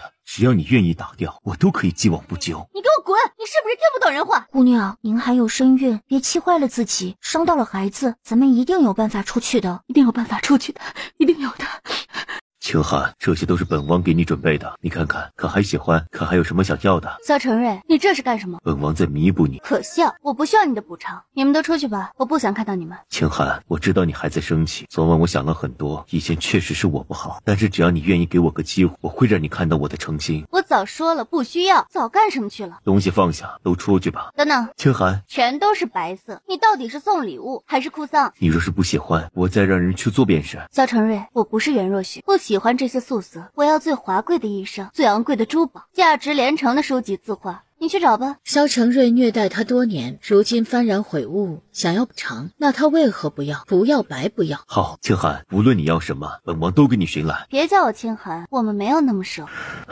好，可只要袁清寒还在王府，只要他没了孩子，他萧承瑞就会再度成为他的心之所往。想到昨晚连夜分析出来的毒药成分，哦对了，我这里有一张方子，你去帮我把上面的药材都找过来。千年雪莲、七色丹、归元草，上面都是他听过甚至没听过的天才地宝，价值极其昂贵。你要这些做什么？我自有用处。无论如何，无论花费多大的代价，都要找到上面的药材。王爷，这些都是有市无价的东西，哪里去寻呢？让你去就去，如果找不来，本王直接砍了你的脑袋！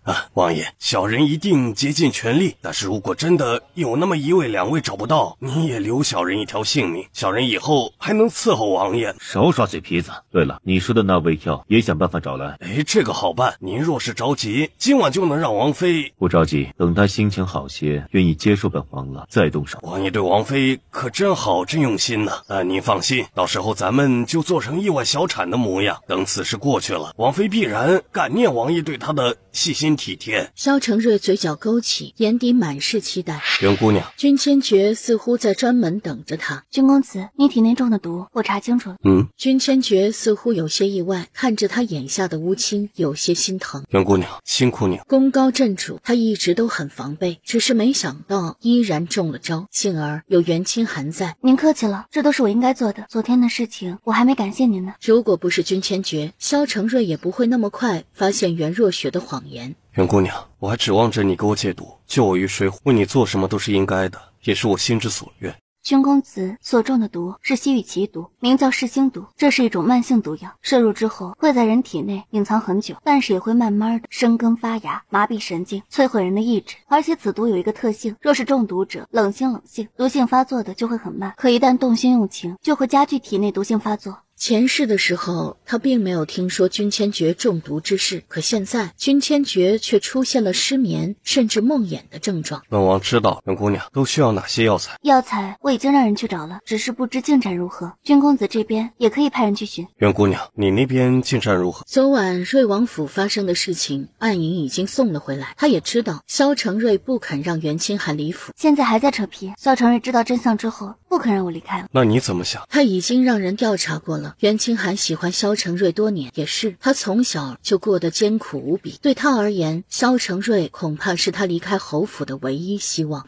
怕袁清寒依然喜欢着萧承瑞，怕他被他的悔过打动。君千珏前所未有的紧张。我当然是想离开瑞王府了，那种狼窝根本不是人待的地方。袁姑娘，倘若瑞王真心悔过，他再怎么悔过，也弥补不了对我造成的伤害，我不会回头的。那就好。他为何突然这么关心自己和萧承瑞的事情？难不成君千珏真的看上了他的医术？袁清寒唇角扬起笑，心中有些骄傲。前世的时候，他什么也不会，什么也不知道，像个彻头彻尾的傻瓜。可现在，他有了能引以为傲的医术，有了许多关心他的人，终于他也有了价值。这一切都要感谢那个跟他长得极为相似的白衣姑娘。袁姑娘，眼下就有一个机会，能让萧承瑞去战场。你的计划如果没有变动，如果袁清寒愿意，他就直接让人在外面除掉萧承瑞这个祸害。真的吗？什么时候？今天安排下去，半个月之后，瑞王就能离开京。如果在他死之前我没能和离，我的下场是什么？按照规矩，王妃、侧妃之类的都要陪葬，有孩子的除外。这样说来，留给我的机会不多了，那我去准备。无论如何，他一定要逼着萧承瑞和离。袁姑娘，和离之后，你和腹中孩子去哪里？可想好了？我到时候租个院子吧。我在京城倒是有许多宅子，到时候袁姑娘若是不嫌弃，可以借给你住。君千珏的眼神落在袁清寒平坦的小腹上，把到了嘴边的话又咽了回去。袁清寒经历这样一场婚事，又因为腹中孩子被瑞王袁若雪折磨，恐怕早就恨死了那晚的人。如果他知道那晚的人就是他，别说是接近了，恐怕以后再想多看一眼他都难。瑞王殿下，南荣那边起了小规模战乱，是个极好的机会。回去告诉摄政王，这个机会给本王留着。瑞王一定要尽快。灵王和其他几个王爷都在争夺这个机会，皇上那边也在催促着动身了。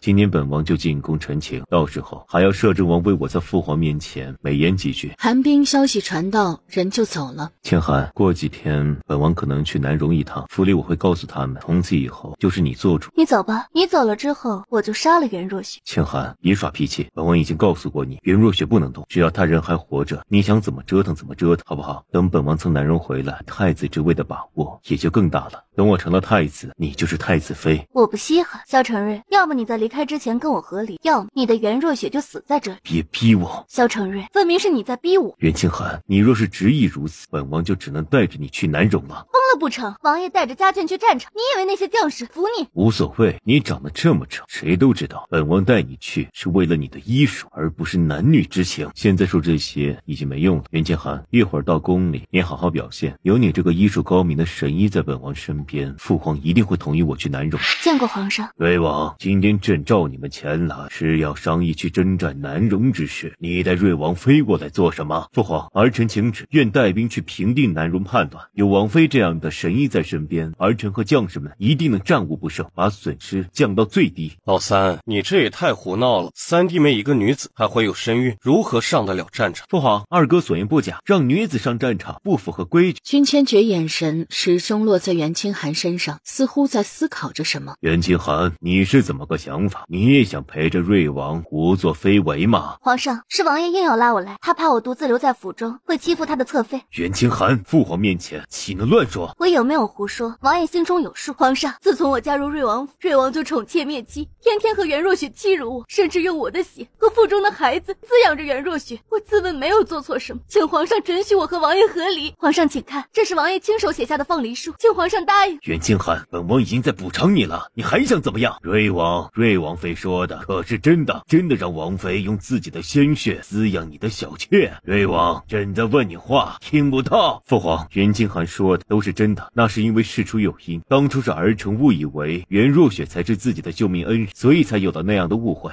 父皇，事已至此，我只想和离。当年是我救了王爷，也深爱过他，可王爷伤透了我的心，我已经万念俱焚。我愿意陪着王爷上战场，做一个军医，可前提是和他和王府划清界限，再无瓜葛。袁清寒，真的要和离？你知道和离之后的女子的下场吗？一辈子孤苦无依，不被娘家接受，不被夫家接受，你真的愿意舍弃这荣华富贵，孤独一生？皇上，清寒已经考虑清楚，请皇上恩准。你倒是有骨气。无论萧承瑞做错了什么，错认了谁，委屈了谁，萧承瑞都是他的亲生儿子，在两人之事上，他永远都会偏向萧承瑞。更何况袁清寒当着这么多王爷甚至摄政王的面提出和离，这分明就是在打皇室的脸。请皇上成全。皇上，瑞王妃受了诸多委屈，既然一心求去，不如就成全了，也免得事情传开，被全天下的人笑话瑞王错认了人，还要把人囚在府中折磨。父皇，儿臣不想和离。瑞王，我又丑又哑的时候，你未曾多看过我一眼，娶我也是因为婚约，现在你可以解脱了，为何还要抓住我不放？因为我们还有孩子。袁清寒大惊失色，不可置信地看着他。萧承瑞这是在做什么？为了留住他，竟然承认了他腹中的孩子。瑞王，你确定吗？不是我的，难道是你的不成？君千珏菲薄的唇勾起，眼底杀气腾腾。瑞王，本王可是听说你从不承认这个孩子。摄政王，本王不承认这个孩子，是因为孩子是袁清寒用不入流的手段得来的。可事已至此，本王和清寒之间也解开了误会，自然要承认孩子的存在了。袁清寒，你若是敢说这孩子不是我的，父皇震怒之下，立刻会把你拖出去处死。就是君千珏皇后连着保你都没用。袁清寒绝望地盯着他，浑身冰凉至极。他万万没想到，萧承瑞竟然承认了这孩子是他的。难道只是为了留住他，折磨他不成？瑞王说的对，瑞王妃，你们既然还有孩子，就别闹了。至于放离书，朕先替你们收着。如果等孩子生下来之后依然想分开，那朕就成全你们。袁清寒跌坐在冰凉的地上，眼底满是绝望。多谢父皇。皇上，即便暂时不能让瑞王和瑞王妃和离，至少也该让两人暂时分开居住。毕竟府中还有个爱惹是生非的袁若雪，若是瑞王再被蛊惑，生出事端就不好。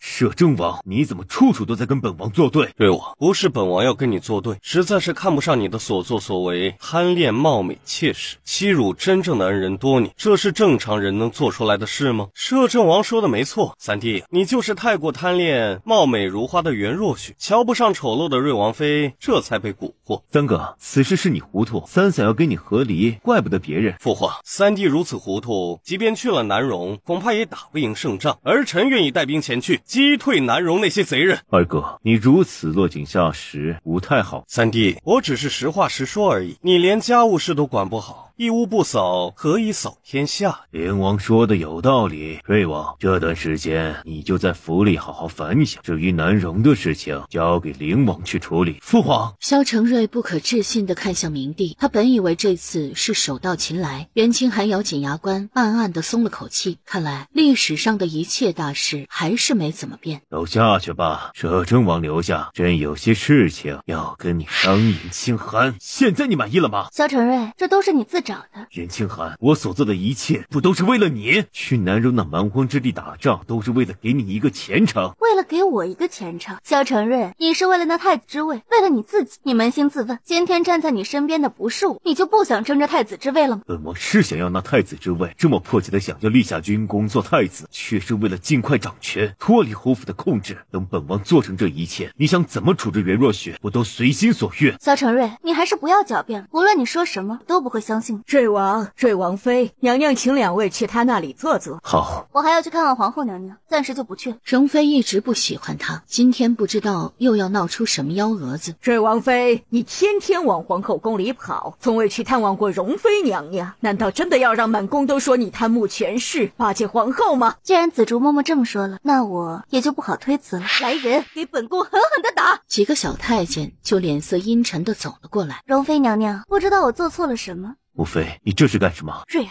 御书房发生的事情，本宫已经知道。这丑八怪竟敢当着那么多人的面打你的脸，还不该打？瑞王妃，你已出嫁随夫，你昔日丑陋哑巴，王爷都没有嫌弃你，还对你那么好，你如今却胆大包天，当众提出合理。容妃娘娘，瑞王对我如何，我自己心中有数。我所求就是合理，他一日不满足我就闹一天。你给我让开！本宫打死这个丑八怪！母妃，别闹了。他都这样忤逆本宫了，你竟这样护着他！母妃，儿臣不孝，可是儿臣对不起他在先，还请您体谅。瑞儿，你哪里对不起他？给他王妃之位，不知道感恩也就算了，这样折腾你就该活活打死才对。袁清寒浑身冰冷，眼神仿若一把利剑。前世纵容袁若雪，把他折磨致死，除了萧承瑞，也有容妃。袁清寒，你疯了！再这样看着本宫，信不信本宫让人把你的眼睛挖出来？容妃娘娘，我知道你不喜欢我，觉得我配不上萧承瑞，我也不想跟他在一起。不如您就想个办法帮我们和离。你确实配不上瑞儿，可倘若真的要和离，此事也该是瑞儿提出。你算个什么东西，也配说出和离这两个字？我确实不配，可您儿子现在就喜欢缠着我，不肯放我离开呢。袁清寒，你就不能少说两句？我本就不想来容妃宫里，是你们非要逼迫我，何必呢？瑞儿，这种女人有什么好留的？你今天若是不休了她，本宫就活活打死她。萧承瑞，听到吗？还不赶快休了我！你真的要害死你的救命恩人吗？母妃，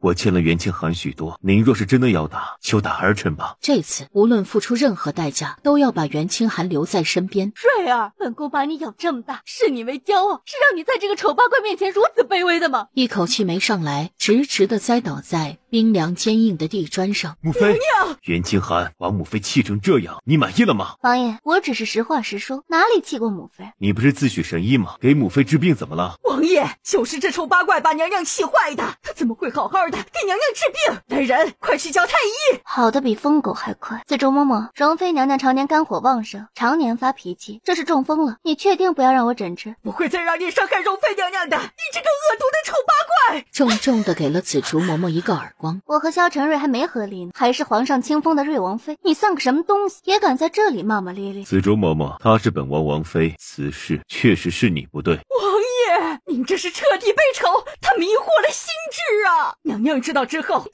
心寒呐！等容妃将来偏贪吃傻，得知你不让我救她，才会真的心寒。朱太医，母妃在激动之下就栽倒了，你快给看看。王爷，容妃娘娘这是肝火过旺，血气攻心，气机败坏之下中风了。见朱太医跟袁清寒的诊断一样，萧承瑞脸色立刻难看起来。朱太医，您可有把握治好母妃？王爷，中风之后，大多数人都出现问题，例如不良于行，不利于口，偏瘫麻木等情况。容妃娘娘她情况又比较严重，微臣只能说尽力而为。病床上，容妃两眼一翻，抽搐的更厉害了。袁清寒，你来给母妃医治。王爷，你可别为难我，我没有那本事。救容妃，让她利索起来，在针对自己，开什么玩笑？袁清寒，你我夫妻一场，我母妃也是你母妃，而且是你把她给气成这样，若是不救，就不怕别人说你冷血无情吗？萧承瑞，我什么时候气过他？我们两个都想和离，不是你不肯，你但凡早些答应，容妃也不至于如此。袁清寒，和离是不可能的，可如果你答应我救母妃，我可以把你母亲当年的侍女翠兰交给你。怎么可能？翠兰姑姑早在当年那场大火中烧死了。正是那场大火，把她母亲江氏烧成了焦炭，把她也烧消成了丑八怪，再加上受惊恐惧，彻彻底底成了哑巴。而除了母亲之外，屋子里还有2具烧焦的躯体，据说是江氏的2个侍女翠兰和翠柳。你总说本王不关心你，却不知道本王在暗中探查你母亲当年的死因。袁清寒，本王已经找到了翠兰，只要你治好母妃，本王就把她交给你。萧承瑞应该没有骗他，否则他怎么知道那侍女叫翠兰？好，我会治好容妃。可萧承瑞，你最好说话算数。容妃年纪轻轻，怎么会中风？父皇，都是儿臣不好，气到了母妃。父皇，此事都是我的错。这个女人终于知道她做的不对了。谁知母妃听说了我在御书房里提出和离，觉得伤了王爷的颜面，才把我召进长宁宫，大加斥责，这才气伤身体。容妃怎么知道御书房的事？这个贱婢竟把耳目安插到她身边来了。父皇，是儿臣的人跟母妃说的，在皇帝身边安插眼线可是重罪。可王爷，分明我们刚出御书房就被紫竹嬷嬷带走了，您什么时候有功夫跟母妃说这些了？你记错了，就是那时本王的人跟嬷嬷说的。那可能是我记错了。不论萧承瑞怎么圆都圆不过去，明帝已经起了疑心。皇上，后宫绝对不会发生窥探御书房的事情，这有违宫规。皇上，容妃姐姐毕竟是瑞王生母，多关心她一些也是人之常情。过她喜怒无常，年纪轻轻就中风了，还得劳烦她瞧不上的瑞王妃救她，真是让人唏嘘。说完，宁妃心情颇好，对着袁清寒眨了眨眼。她和容妃在争夺贵妃之位，容妃中风倒霉，眼看着要失宠，她自然高兴。明帝脸色沉沉，不知道在想什么。皇上，臣妾今日召见瑞王妃，是想让她给臣妾复诊，却不想半路上被容妃的人挟持了去。容妃胆大包天，不敬皇上，无视臣妾，是该给点教训。今日起就褫夺容妃称号，降为容嫔。父皇，母妃她只是一时糊涂，还请父皇开恩。瑞王，朕心意已决，希望你不要让朕失望。明帝拂袖而去，皇后也带着众嫔妃出去了。袁清寒，现在你可满意了？王爷说什么呢？我怎么听不懂啊？你害得母妃被褫夺封号，降为嫔位，这难道不是你的目的吗？王爷说错了，我从未想过要害人，甚至今天根本没想来容妃宫里，而且我只想跟你和离，除此之外别无他求。袁清寒这么恨我？恨是必然恨的，可更多的是恶心。袁清寒，离开本王，再也找不到更好的男人了。你是瑞王弃妃，谁敢要你？到时候又要跪求着本王收留你。滚！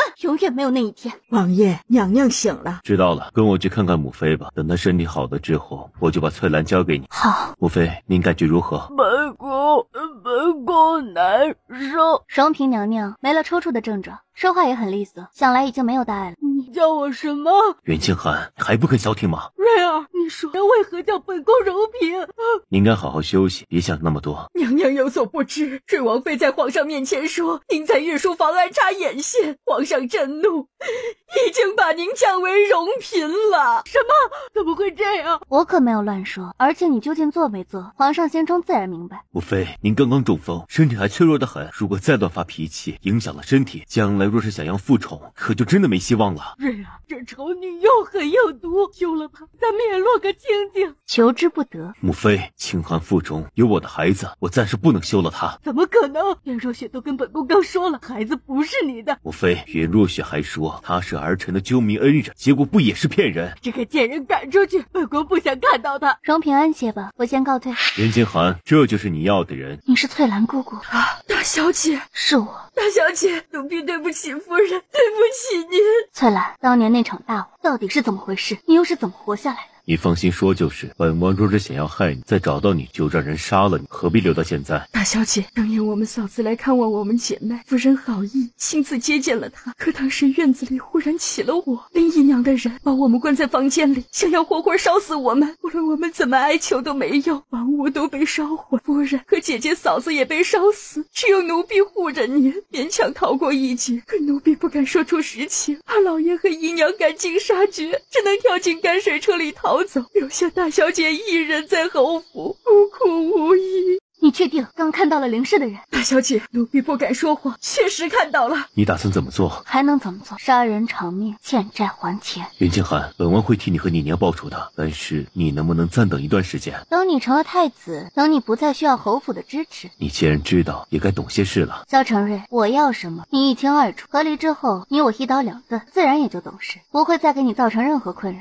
没了瑞王妃的名头，你以为你能报仇雪恨？到时候只要你走出瑞王府一步，侯府的人会立刻置你于死地。那就来试试。本王不跟你一般见识，你也少出弄险。瑞王妃，咱们现在该怎么办？奴婢就是听说您不受宠，怕牵连到您，这么多年来才不敢来找您。不必叫我瑞王妃，叫我袁姑娘就行。至于和灵氏的恩怨，我会一笔一笔清算。是姑娘，姑娘，若是没有十足的把握，咱们可以继续等。这么多年都过去了，不差这1天2天。翠兰姑姑，我有一件事情问你。姑娘，您有话尽管说就是。当年阮鹤爷对娘亲如何？您说侯爷夫人是书香门第的好女儿，虽然端庄贤淑，却不解风情。当年夫人把夫人嫁给侯爷之后，两人倒也是相敬如宾。可林姨娘很快出现，勾走了侯爷的活儿，侯爷当时对夫人就不大好了。那袁鹤爷有没有主谋烧死我娘的可能？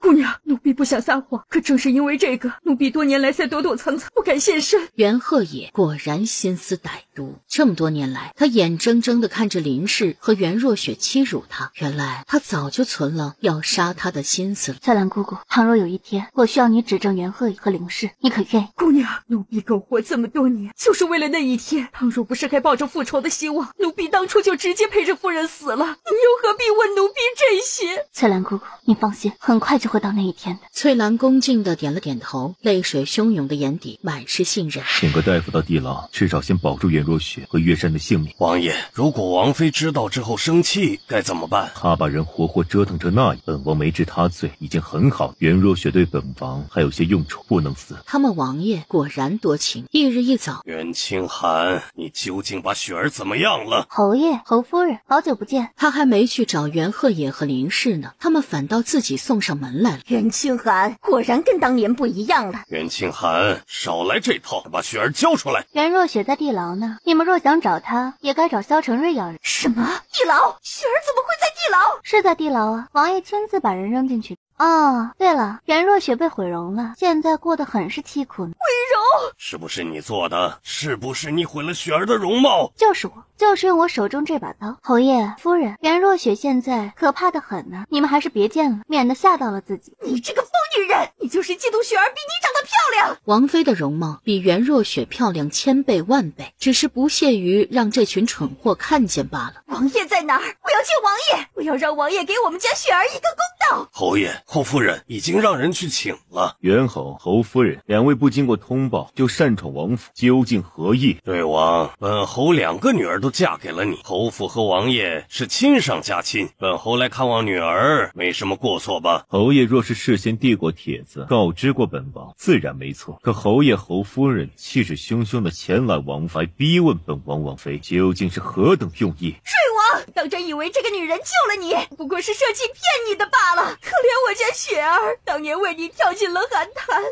性命都不要了，如今却落得个身陷地牢的下场。果然是龙生龙，凤生凤，老鼠的孩子会打斗。林氏，你这娇滴滴哭起来的模样，都和袁若雪如出一辙呢。袁清寒，你什么意思？对了，多影男人的本事也是如出一辙。瑞王，现在您也看到袁清寒的本性了。这个女儿没有教好是我的过错，可我终究不是她的身生母亲，不好时时管着，这才让她目无尊长，撒谎成性。侯夫人，袁清寒有没有撒谎，本王心知肚明。本王已经亲自调查，当年救我之人确实是袁清寒。至于侯府多年来欺骗本王的罪，本王还没找你们算。王爷，这都是袁清寒让人布下的局，您可不能被人骗了呀。侯夫人，你觉得本王真的就那么愚蠢，还会相信你们的鬼话？瑞王，就算是侯府曾经做过一些错事，可雪儿她陪伴您多年，爱您入骨，您怎么可以这样辜负她？侯爷侯侯夫人真有意思，上来就蛮不讲理，现在又打起感情牌，真是手段高明。瑞王妃，即便你现在受宠，可到底也是本侯的女儿，你难道真的要数典忘祖，跟侯府作对，欺辱你妹妹吗？杨鹤野，当年你和林氏为了苟合偷欢，竟放火想要烧死我和我母亲，如此杀妻灭女的畜生，也配自称人妇？袁清寒，你在胡说什么？清寒，当年之事只是意外，你怎么可以妄加揣测？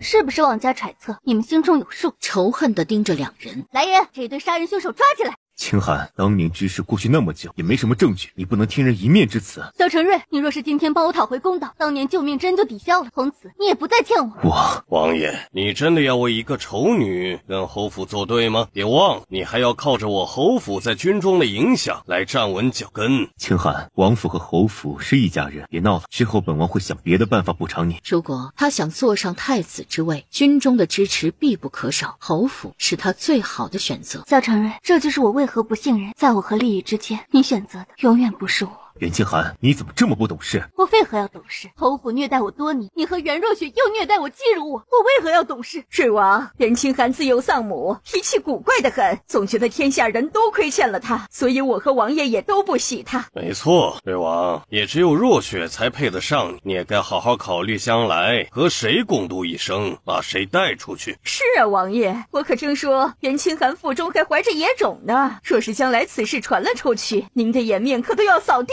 了。侯爷是想让王爷杀了我。袁清寒，就算你真的死了，又能如何呢？天下没有任何一个人会可怜你。兰儿警惕地护在袁清寒身前，他还不够强大，现在根本没有跟瑞王府以及侯府对抗的资本。清寒是本王救命恩人，本王王妃也只能是他。侯爷侯夫人如果再胡言乱语，别怪我让人请两位出去了。王爷，我们可以不跟袁清寒计较，可我们今天必须见到若雪。不可能！你说什么？我说了，可能。只要我一天还是瑞王妃，你们就一天别想见到袁若雪。瑞王，你就任由他骑在头上作威作福吗？侯爷侯夫人，若雪现在不方便，两位还是请回吧。等等，萧承瑞，要么今天休了我，要么就送他们两个去官府。要闹这事儿不是翻篇了？你翻篇了，我没有翻篇。现在你选一个，我就杀了林氏。你以为你杀了侯夫人还能活？那就一起死。无论如何，他也要让袁鹤野和林氏付出代价。瑞王，还不快让人拿下他！王妃得了失心疯，把他拿下。见萧承瑞再次选择了利益，直接刺向林氏的脖子。萧承瑞见他动作，立刻上前拉开了林氏。林氏脖子上还是多了一条血痕。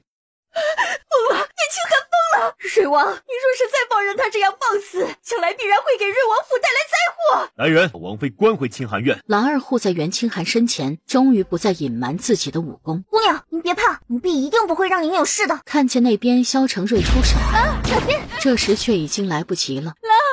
怎么样，萧承瑞，你这个畜生，竟然偷袭一个半大孩子！半大孩子，他可是隐藏在你身边的高手。没错，这贱婢不但会武功，还敢违抗王爷命令，该活活打死才对。袁清寒只是个没人疼没人爱的孤女罢了，萧承瑞疼她一时，分明是为了救命之恩，是怕天下人说他无情无义。如今袁清寒不知天高地厚，萧承瑞也会幡然醒悟。瑞王，一条狗，一个宠物，不该那样纵容，则只会让他不知天高地厚，反噬其主。侯夫人说的有道理，清寒，本王哄着你惯着你，不是让你骑在本王头上来的。把王妃带回去，今日起不准出清寒院一步。至于这贱婢，拖出去打死。王妃，走吧。谁敢动兰儿，我就跟他拼命。袁清寒，你越发蹬鼻子上脸了。凌厉的手术刀直接要抵上萧承瑞的动脉，萧承瑞瞳孔紧缩，一把捏住他的手腕。袁清寒，王对你早有防备，放开他！见过摄政王。君公子，不知为何，看到君千珏的瞬间，他委屈至极。见袁清寒落泪，君千珏寒气翻涌。摄政王光天化日之下擅闯瑞王府，有何贵干？本王来找瑞王妃看病，瑞王放开他。摄政王，今日清寒没空，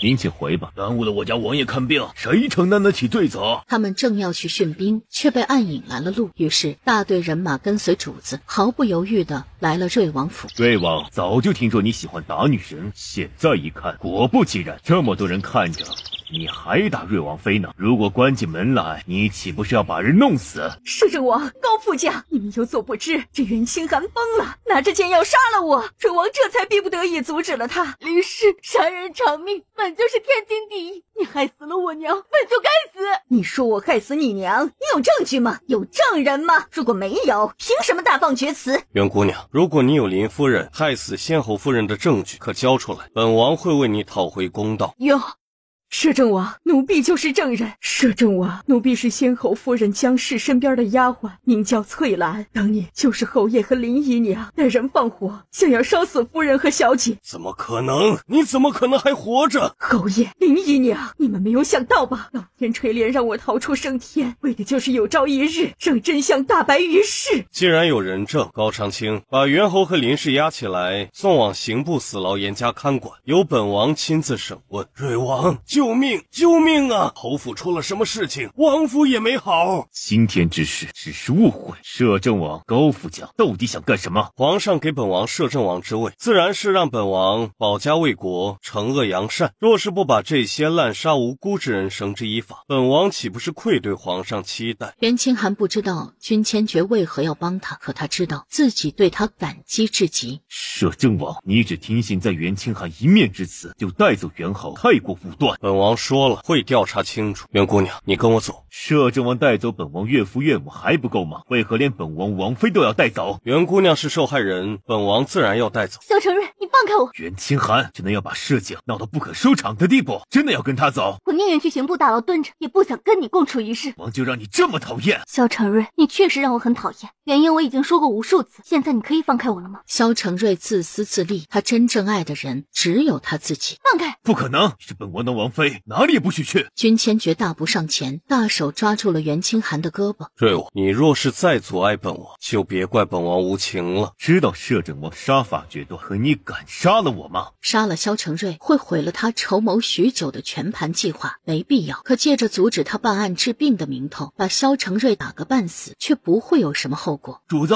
王妃，不好了，兰儿快不行了！滚开！我要救人！一个贱婢而已，死不足惜。萧承瑞，你的选择从来都不是我们分明相看两厌，你为什么不肯放我走？为什么不肯和离？你是本王王妃，该事事以本王为尊，即便本王曾误会你，你也不能提和离。真是厚颜无耻！你是男的你就高贵了。萧承瑞胳膊一痛，冷不防吃了君千珏一拳头。袁清寒，我对你这么好，你竟如此对我！袁清寒往后躲，面纱却被拽落在地。君千珏瞳孔紧缩，闪过惊艳。袁清寒的脸竟好了。兰儿从没把这个消息传回来过，他派人辛苦找来的药派不上用场。萧承瑞本就不肯放袁清寒走，现在恐怕更难了。君千珏心中充满了凌厉杀气。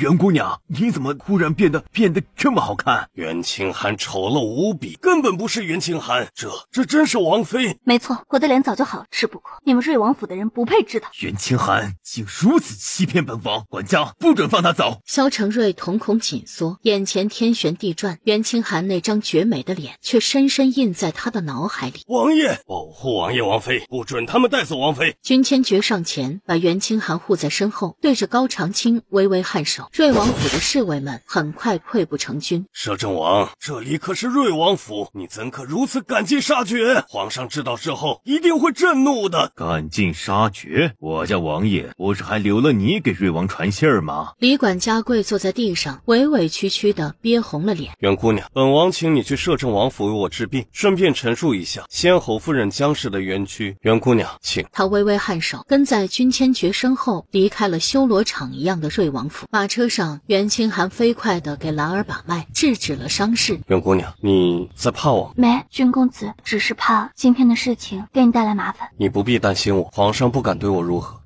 袁姑娘，劳烦了。袁清寒的脸微微红了。君公子客气了，今天救命之恩我还没谢过你。举手之劳而已，你也救过我的命，所以不必放在心上。看着他眼尾的红，君千珏心底融化，忍不住勾唇轻笑。他把手放在岸上，眼神却忍不住追随着袁清寒的动作。袁清寒微微垂着头，纤长浓密的睫毛翘而卷，轻眨之间像是有羽毛拂过君千珏的心上，痒痒极了。那片被他碰触处的地方逐渐温热。君公子，不知道是不是我诊断错了，可我觉得你体内的噬心毒严重了。噬心毒动情方会严重，君千珏这等冷酷无情、站在高处俯瞰天下的强者，难道也有了喜欢的人吗？不知为何，袁清寒心中有些失落。袁姑娘，你尽力医治即可。他最近越来越经常梦到那个夜晚，梦到袁清寒，心中的执念也越发严重，噬心毒自然也就严重了。他多想告诉袁清寒，他就是那晚的人，可又怕他受到刺激。我一定会竭尽全力，只是君公子，您也不能对那心爱之人用情太深，则噬心毒会越发严重的。君千珏饶有趣味地看着他。好，我答应你。嘴上虽然答应了，可对他用情多少却不是自己能控制的。那我先去配药，晚上的时候药与针灸。袁清寒微微吐了口气，失落地出去了。他不知道能得君千珏喜爱的人究竟是何等人物。活了2世，京城从未有过关于这方面的传言。劳烦你给通报一声，皇上有命令，让我等前来带瑞王妃进宫。你去告诉展风，瑞王妃能治本王的病，在本王身体痊愈之前，谁也不能动。是，展统领，我叫王爷说了，瑞王妃是这个世界上唯一一个能给她治病的人，在我将王爷痊愈之前，谁也不能动瑞王妃。展风脸色难看几分，催动内力，声音立刻传遍了整个王府。摄政王，属下已是奉皇命前来，今天必然要带走瑞王妃面圣，请您不要让属下为难。书房里，君千珏脸色一沉，凌厉的威压顿时散开，寒冰倒吸了口凉气。王爷息怒，属下去会会他。展风不知好歹，这么大的声音必然惊动了袁清寒。后院，袁清寒正陪着兰儿床边，听到展风的声音，神色顿时紧张起来。明帝竟然出动了羽林卫，要带他进宫。明帝这么生气，若是他继续躲在摄政王府里，一定会给摄政王府带来麻烦的。我正要去找你。袁姑娘，你听到外面那人的话了。您不必跟他们起冲突，我这就进宫去。不必，明帝这时候喊你进宫，也只是询问而已。本王明日自会进宫跟皇上说明。若是想要给萧承瑞出气，就只能发泄在袁清寒身上，他绝对不会让这种事情发生。那袁侯夫妇还能按照计划审问吗？自然可以。看着光影里站着的袁清寒，君千珏荒凉如戈壁的心柔软许多。袁姑娘，若是你愿意，以后可以在摄政王府住下。君公子，你说什么？袁姑娘，我说你可以在这里住下，没人敢来打扰你。袁清寒的脸微微泛起红晕。君公子，我住在这里与理不合。他如今的身份还是萧承瑞的王妃，堂堂瑞王妃天天住在摄政王府里，岂不是要被人说闲话？到时候萧承瑞恐怕要气得直接杀人了。我知道袁姑娘在顾忌什么，可如今你已经得罪了萧承瑞，瑞王府你还能回去吗？住在这里有本王在，没人敢来找你的麻烦。即便是明帝也不行。我不回去，我可以在外面找个宅子，但是绝对不能长期住在这里。那就如从前所说，把本王的一座空宅子给你住，这样也免了一些人打扰。袁清寒思考片刻，索性答应了。君公子，药汤已经准备好了。君千珏微微颔首。君公子，你袁姑娘，都说医者眼中没有男女之别，你的耳朵怎么红得这样厉害？君公子非礼勿视。袁姑娘，这噬心毒竟然难解，以后你少不了要看到这一幕，不如现在适应一下。袁清寒瞪大眼睛，头摇得如同拨浪鼓，小脸儿也更热了。浴室里温度似乎更高，君千珏只觉得口干舌燥，心底也浮上淡淡的燥意。袁清寒紧紧地咬了下唇，强迫自己冷静。君公子该药浴了，若是再凉些，就难以吸收药效了。君千珏有些失落地点了点头。君千珏入了水，以为是自己操之过急，心中有些懊恼。君千珏抢走本王王妃是何居心？快把袁清寒送出来！完了，刚送走一群狗，又来了一只在门口狂吠。若是惊动了主子，他八成是要受罚。怎么是你？君千珏呢？袁清寒呢？深更半夜，我家王爷已经歇下了。瑞王殿下，有什么事情明天再说，若是吵到了王爷休息，可就不好。让开！王今天必须要带走袁清寒。袁清寒被君千珏掳走的消息已经在京城传开了。如果袁清寒真的独自在摄政王府过夜，那明天恐怕要成为京城笑柄。瑞王殿下，如果你再逼我，就别怪我对你动手。你敢？刀剑无眼，若是瑞王真的伤了死了，属下自己出去抵命就是。瑞王殿下，还打不打了？不打我回去睡觉。回去告诉君千珏，如果不想让袁清寒名声烂透的话，就把袁清寒送回去。废话真多，关门。袁清寒在烛光下皱着眉给他斟酒。君公子，明天一早我就离开吧，我不能连累你。如果你不肯留在摄政王府，那本王给你安排一座宅子吗？你先住进去。那我就不推辞了，多谢君公子。君千珏唇角泛起微不可察的笑，很快消失不见，取而代之的是眼底蚀骨的寒意。萧承瑞口口声声说要对袁清寒好，可到头来做的都是伤害袁清寒的事。方才他又在外面吵闹，吓得袁清寒执意离开摄政王府，是得想个办法让萧承瑞自顾不暇了。翌日清晨，袁姑娘，宅子已经准备好，我亲自送你过去。君公子不必了吧，我和兰儿过去就行。你一个有身孕的弱女子，兰儿还有伤在身，我送你们。袁清寒眼底充满了希望，如今总算是不用跟萧承瑞住在一起了。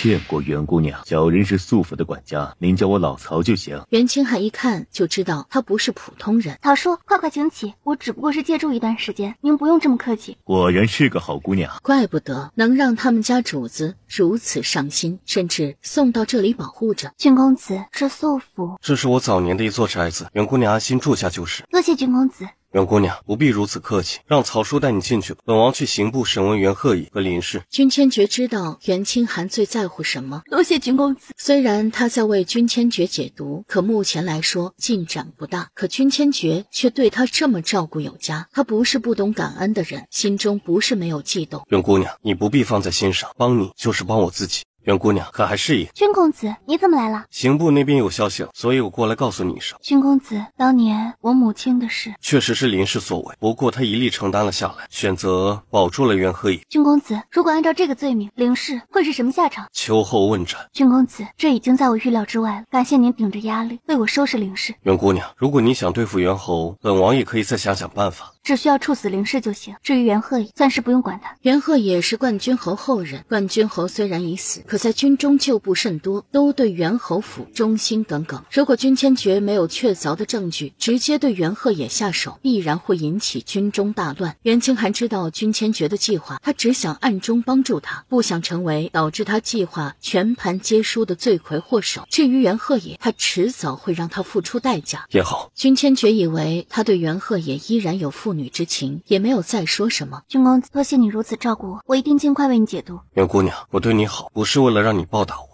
那是为了什么？君千珏动了动薄唇，想要解释，却又不知从何说起。他的眼神粘在袁清寒的肚子上。袁姑娘，1个月之内，本王必然会让你跟萧承瑞和离，到时候你可愿意为腹中孩儿找个父亲？君公子，你在说什么？本王找人算大师算过，说年底会有一劫，只有子嗣才能化解。袁清寒的心这才回到肚子里，可心底又有种说不出来的情绪。君公子的意思是想做这孩子的义父？君千珏本想说得更深，可怕自己操之过急，把袁清寒吓跑，只能艰难地点了点头。没错，袁姑娘放心，不会对孩子有任何不好的影响，我也一定会尽力对他好，护他周全。他多想告诉他真相，告诉他他就是那晚和他在一起的男子，可现在说出来，袁清寒必然会仓皇而逃。如果真的要说，也是在和离之后，他的情绪好一些。我相信君公子，我的孩子能认君公子做义父，为君公子化解劫难，是他的荣幸，也是我的荣幸。如果真的能帮到君千珏，也算是偿还了他的一点恩情。君千珏轻轻地松了口气，也有些头疼，时间等得太久，每天看着袁清寒就在身边，却又触不可及，这种日子得尽快结束了。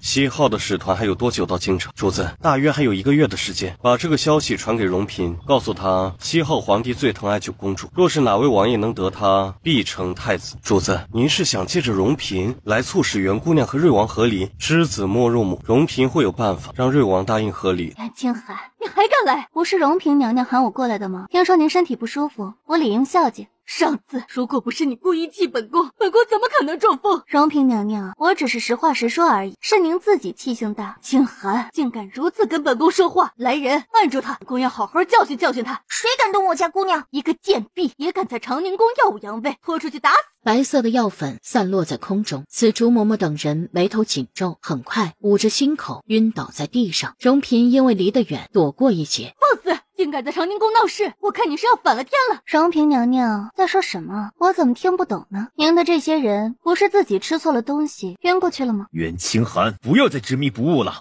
开我家姑娘！萧承瑞却更快一步，直接打晕了他。萧承瑞，你想做什么？本王还能做什么？自然是帮你了。放开我，不需要你帮。袁清寒，你好好说，你是不是跟君千珏发生了什么？萧承瑞，你在说什么？如果你没有给他什么好处，他会这么帮你？你这个疯子，你自己不干净，看谁都不干净。袁清寒，你是本王的，只能是本王的，把药端过来。萧承瑞，你到底想干什么？这碗里是落胎药。清寒，我知道你一直喜欢本王，这个孩子也是在袁若雪的设计下才有的，所以我不怪你。可你要答应本王，打掉这个孩子，只有这样，我们才能好好过日子。萧承瑞，我永远都不可能跟你好好过日子。你若是敢伤害我的孩子，我和你不死不休。瑞儿，快动手！女人呐，没了孩子自会回心转意，若是还要跟你犟的话，将来多教训教训就好了。昨晚他得了明帝那边的暗示，只要能处理掉袁清寒，打击君千珏，他就能恢复妃位。而且那西号的九公主至多再有1个月就要到京城了。如果处理不了袁清寒，那瑞王跟其他皇子王爷相比，自然没了竞争力。凭借他对女子的了解，袁清寒若是没了这个孩子，必然会痛恨萧承瑞，到时候闹僵起来，他只有死或者和离2条路，无论哪一条都对他们母子有利无害。所以今天袁清寒必须得流掉孩子。这落胎药喝了也有好处的，能拯救我们的婚姻。膝盖重重地撞在萧承瑞的胯下，萧承瑞浑身失力，痛苦绝望地倒在地上。袁清寒震怒之下反应极快，抓着药碗就往萧承瑞口中猛灌。不是喜欢喝落胎吗？不是喝了有好处吗？我这就给你喝个够。袁清寒把碗往地上重重一摔。瑞儿，你怎么样啊？快来人呐！快请太医！袁清寒，你这个贱人，里面除了落胎药还有绝子药，你怎么能给瑞儿喝？落胎还不够，请给我用绝子药。萧承瑞的身体是身体，我的就不是。荣嫔，萧承瑞，你们母子可真是厚颜无耻，毫无下限。清寒，本王不知。瑞儿，这个女人这样伤害你，你还护着她，跟她解释她到底有哪里好？有你的身体重要吗？你别说了，如果不是当年袁清寒救了我，我也活不到现在。如果不是我糊涂愚蠢，纵容袁若雪，清寒也不会有孕。那只能说她命不好。就算她救了你，她当初又丑又哑，你肯娶她做王妃，已经是给她天大的恩赐了。荣嫔，你以为我愿意嫁给你的傻儿子？也就只有你才把他当眼珠子似的护着。这样的蠢货，谁若是嫁给了他，才是倒了8辈子的霉。你根本配不上我儿子，才说这些蠢话。你如此伤我的瑞儿，今天就是你的死期。不行，瑞儿，西号的9公主国色天香，是西号最受宠的公主。袁清寒今天以下犯上，死的活该。她死了之后，王妃的位置就空了出来，到时候你另娶9公主，要什么有什么。萧承瑞眼神闪烁了一下，眉宇之间竟有些犹豫。都还愣着干什么？袁清寒伤了本宫和瑞王，还不火速把他拿下？荣嫔好一张利嘴，指鹿为马，指黑为白，当真是厉害。袁姑娘，你没事吧？冰冷的声音里带着微不可察的急切和担心。我没事。心中的委屈却几乎要化为眼泪。在君千珏的面前，他总是这样脆弱。摄政王，你这是干什么？摄政王私自带兵闯后宫，这是要造反吗？造反？好大一顶帽子，本王可承受不起。带兵闯宫还不是造反？君千珏，既然你自寻死路，谁也保护不了。瑞王误会了，我家王爷受皇上邀请来宫里训练羽灵卫，只是听到有人要伤我家王爷的义子，这才赶过了。义子？你是说袁清寒腹中的孩子？君千珏瞳孔紧缩，冷冷地盯着萧承瑞，没有说话。没错，我家王爷找云台山的大师算过，袁姑娘腹中孩子是天降祥瑞，和王爷8字相辅相成，如果是我义子，必然能保大宁国风调雨顺，再无战火。天降祥瑞，真是笑死人了！摄政，你莫不是被那什么大师骗了？放肆！竟敢谋害大宁祥瑞，荣嫔，你这是想让大宁不安吗？皇上息怒，皇上妾身不知。父皇息怒，母妃、母嫔和儿臣确实不知道，还愣着干什么？还不快去给瑞王看看！太医脸色复杂地收回了手。皇上，瑞王殿下因为早年落入寒潭，体内寒毒聚集，本就不容易有子嗣，如今又喝了掺杂了绝子药的落胎药，以后恐怕……荣嫔一听，险些没晕过去。说以后会怎么样？瑞王殿下，您以后恐怕都不会有子嗣了。萧承瑞浑身摇摇欲坠，几乎晕厥过去。没有子嗣，也就意味着无论他怎么努力，多么出色，都做不了太子，继承不了皇位。他多年以来的自信和野心在瞬间被击溃。都怪你，如果不是你，瑞儿怎么会沦落到这种地步？荣嫔娘娘，当年萧承瑞险些在寒潭冻死淹死，是我不顾一切救了他，要不是我推他下去，如何是我的错？我在王府的时候，他和袁若雪欺我如我，今天你们母子又联手要打掉我的孩子，落胎药还在其中下了绝子药，是我让你们下的吗？谁让你反抗了？倘若你乖乖喝了，既不是万事大吉，瑞儿怎么会要不了孩子？荣嫔糟践儿子的救命恩人，还不许人反抗，萧承瑞都有些听不下去了。您别说了，此事我们也有错。如果荣嫔不那么心狠，在药里下绝子药，兴许他还有救。现在看来是上天要绝他后路。瑞王，佛家说救人一命胜造7级浮屠，可袁姑娘救你一命，却是倒8辈子的霉。无论如何，这都是我和清寒之间的事情，轮不到你来插手。太医，瑞王的身体真的没救了。皇上，微臣医术微末，实在没有办法。可瑞王妃医术高明，兴许能有解救之策。皇上，一切都是瑞王咎由自取，我不想也不愿意救他。瑞王妃，你和瑞王是夫妻，常头吵架常为何？你怎可如此无情？皇上，让我治好瑞王也可以，不过前提是您恩准我们2人和离。袁清寒，你就这么想跟本王和离？求之不得。皇上，瑞儿和袁清寒不和不睦，即便在一起也不会幸福的，不如就恩准他们和离，各生欢喜，岂不是好？瑞王，你觉得呢？父皇，儿臣不想和离。那是我不能给瑞王治病。一辈子没有自己的孩子，没有太子之位，萧承瑞真的能接受吗？袁清寒不相信。够了，袁清寒，你也不能仗着自己会医术，这样威胁朕和瑞王。朕答应了，一旦你治好瑞王的病，即刻下旨准许你们和离。今日正好摄政王也在这里，可作为证人。袁姑娘放心，有本王做见证，到时候一定让你和瑞王和离。多谢皇上，多谢摄政王，君子一言既出，驷马难追。那清寒就恭候皇上旨意了。皇上，我还得去给摄政王看病，就不多留了。至于瑞王的病，等准备好药材之后，我会给他医治的。皇上告辞。皇上，今日之事，臣妾本来可以办好，可那袁清寒手段频出，自然用药毒骗了那么多人，还伤了瑞儿。荣嫔，朕就是碍于君千珏才不好出手对付袁清寒，如今你闹得天下皆知，以后还哪里去找这么好的机会？皇上明鉴，是那袁清寒。父皇，这不是母嫔的错，是儿臣无能。你确实无能，王妃朕对你一番的苦心栽培。瑞王，等身体好了之后，立刻休了袁清寒。这段时间你好好准备，看是否能得西号9公主的青睐。儿臣谨记在心，记住，这是你最后的机会。9公主到达京城之前，必须要跟袁清寒断得一干二净，知道了吗？冷冷的点了点头，他不能再这样跟袁清寒死磕了，这样拖着只会拖垮他自己。可若是当了太子，做了皇帝，将来这天下都是他的。区区一个袁清寒，自然也是手到擒来。袁清寒今日这样欺辱他，等萧承瑞病好之日，就是袁清寒丧命之时。青青，其实我一直很喜欢你。青青2字和着温热的气息钻进他的耳朵里，让他浑身轻颤，心中小鹿意识乱撞。他脸上浮上红霞。君公子，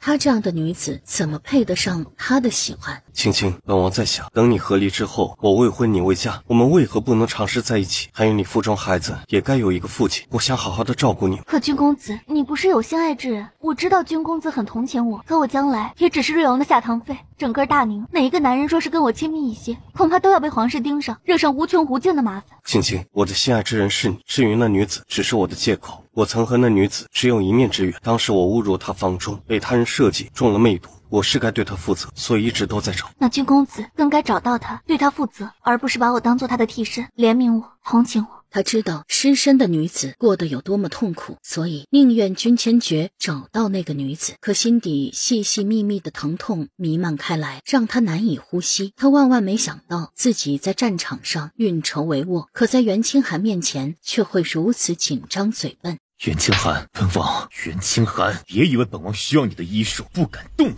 你尽管动我试试。萧承瑞，你有那个胆量一辈子不要孩子吗？谁说王爷没有孩子？我已经有孕了。王爷，您没事吧？姐姐怎么可以打王爷？女子嫁人之后要以夫为纲，即便你想和王爷和离，现在也依然是他的妻子。袁清寒没想到，短短几天，萧承瑞又把袁若雪放了出来，顿觉惊讶可笑。看着眼底暗藏得意的袁若雪，一脚把她踹倒在地。意。既然知道我还是王妃，你这个贱妾就该牢牢的闭上嘴。王爷，袁若雪，谁让你出来了？王爷，雪儿听说是他害得王爷服下绝子药，特意来给王爷讨回公道的。雪侧妃，那绝子药是荣嫔亲手调制，怎么就是袁姑娘害的了？你这样扭曲事实，不亏是骗了瑞王多年的人。姐，能不能不要在这里丢人现眼？袁若雪蜷缩在地上，疼得脸色发白，一身冷汗，连话都说不出来了。你想干什么？给我！袁若雪，你竟然真的有孕了！又似笑非笑的看向萧承瑞。恭喜你啊，萧承瑞，确定这点把握我还是有的。王爷，雪儿早说了没有骗您，如今姐姐都说了我怀孕了，您也该相信了吧？萧承瑞，不过我没想到你竟然这么风流难耐，竟然去牢房里跟袁若雪。袁清寒，你在胡说什么？难道袁清寒真的是难得一见的神医，连哪天有孕都能算出来？袁清寒，最好把话说清楚。没想到竟能看到如此热闹，真是妙啊！袁若雪确实怀孕了，不过她短短没几日功夫，按照日子算起来，应该是她被关进大牢之后的第2天、第3天，所以我才说你这么按耐不住。袁若雪几乎要昏厥过去。王爷，您可不要听袁清寒这个贱人胡说，他就是来挑拨离间的。闭嘴！袁清寒，知道你在说什么吗？确定这孩子不是本王的。萧承瑞，你身中寒毒受损，怎么可能让她怀孕？不过若是你不信，可以等袁若雪生下孩子，看看孩子是否像你。不需要，你只需要告诉本王，她究竟是何时有孕的。10日之内。袁若雪眼前一黑，想要装晕，却被萧承瑞紧紧抓住了头发。王爷，您不要听他胡说。王只在1月之前宠幸过你1次，可你有孕10天，连大夫都不确定。袁若雪，说孩子到底是谁的？王爷饶命，雪儿真的是无辜的。除了无辜冤枉，你就没别的话要说？肯定是你陷害我。萧承瑞，百灵一直跟在袁若雪身边，你如果想知道牢房里面到底发生了什么，也该从她问起。王爷饶命，王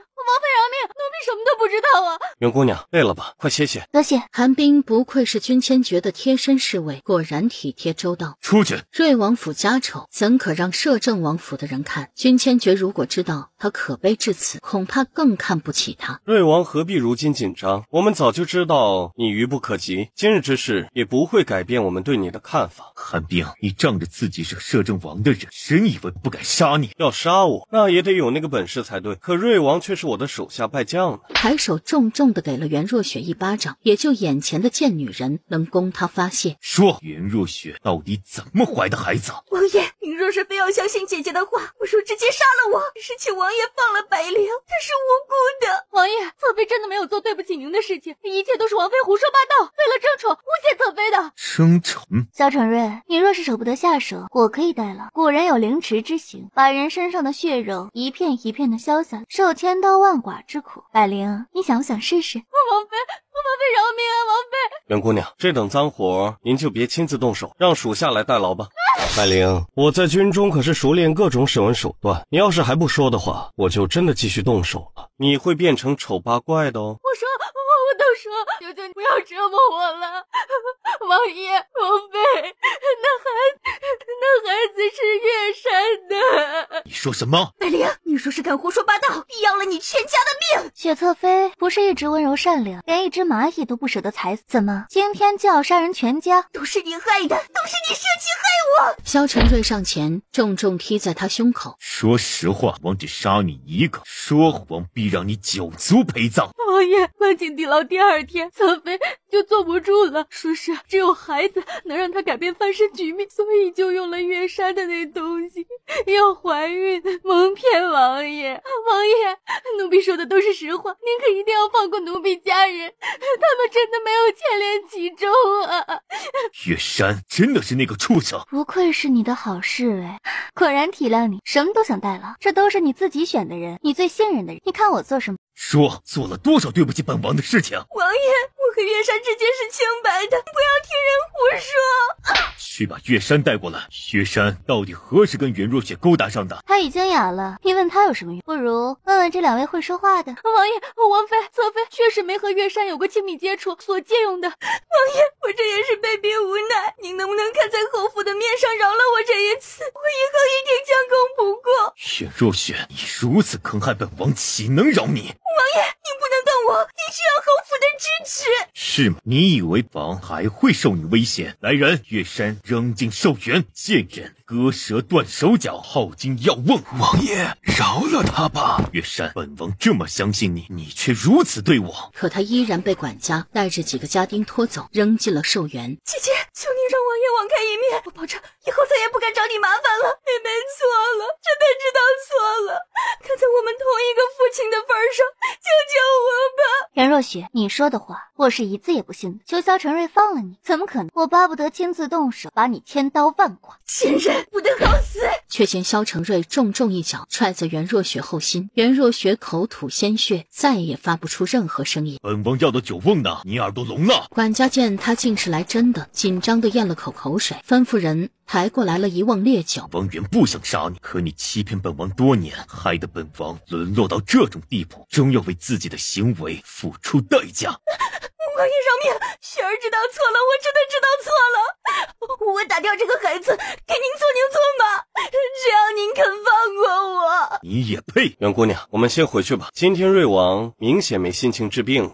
他留在这里是想给萧承瑞治病吗？他是想看热闹。袁姑娘，摄政王在外面等您。好，那我们走吧。最后看了一眼袁若雪，转身离开了瑞王府。这下看你还怎么害本王！你就带着那个野种好好赎罪，本王不会轻易让你死的。袁清寒一天不原谅他，他就折磨袁若雪一天。怀玲，本王暂时不会取你狗命，只是你也好好照顾袁若雪。如果她死了，耗尽酒瓮的就是你。多谢王爷，奴婢一定不让她死。给本王准备水，沐浴更衣。是，小人遵命。萧承瑞这才发现袁清寒已经不见了踪迹。君公子，青青可有下头？袁清寒被他的一声青青叫得面红耳赤。君公子，你说什么下刀？我说瑞王府。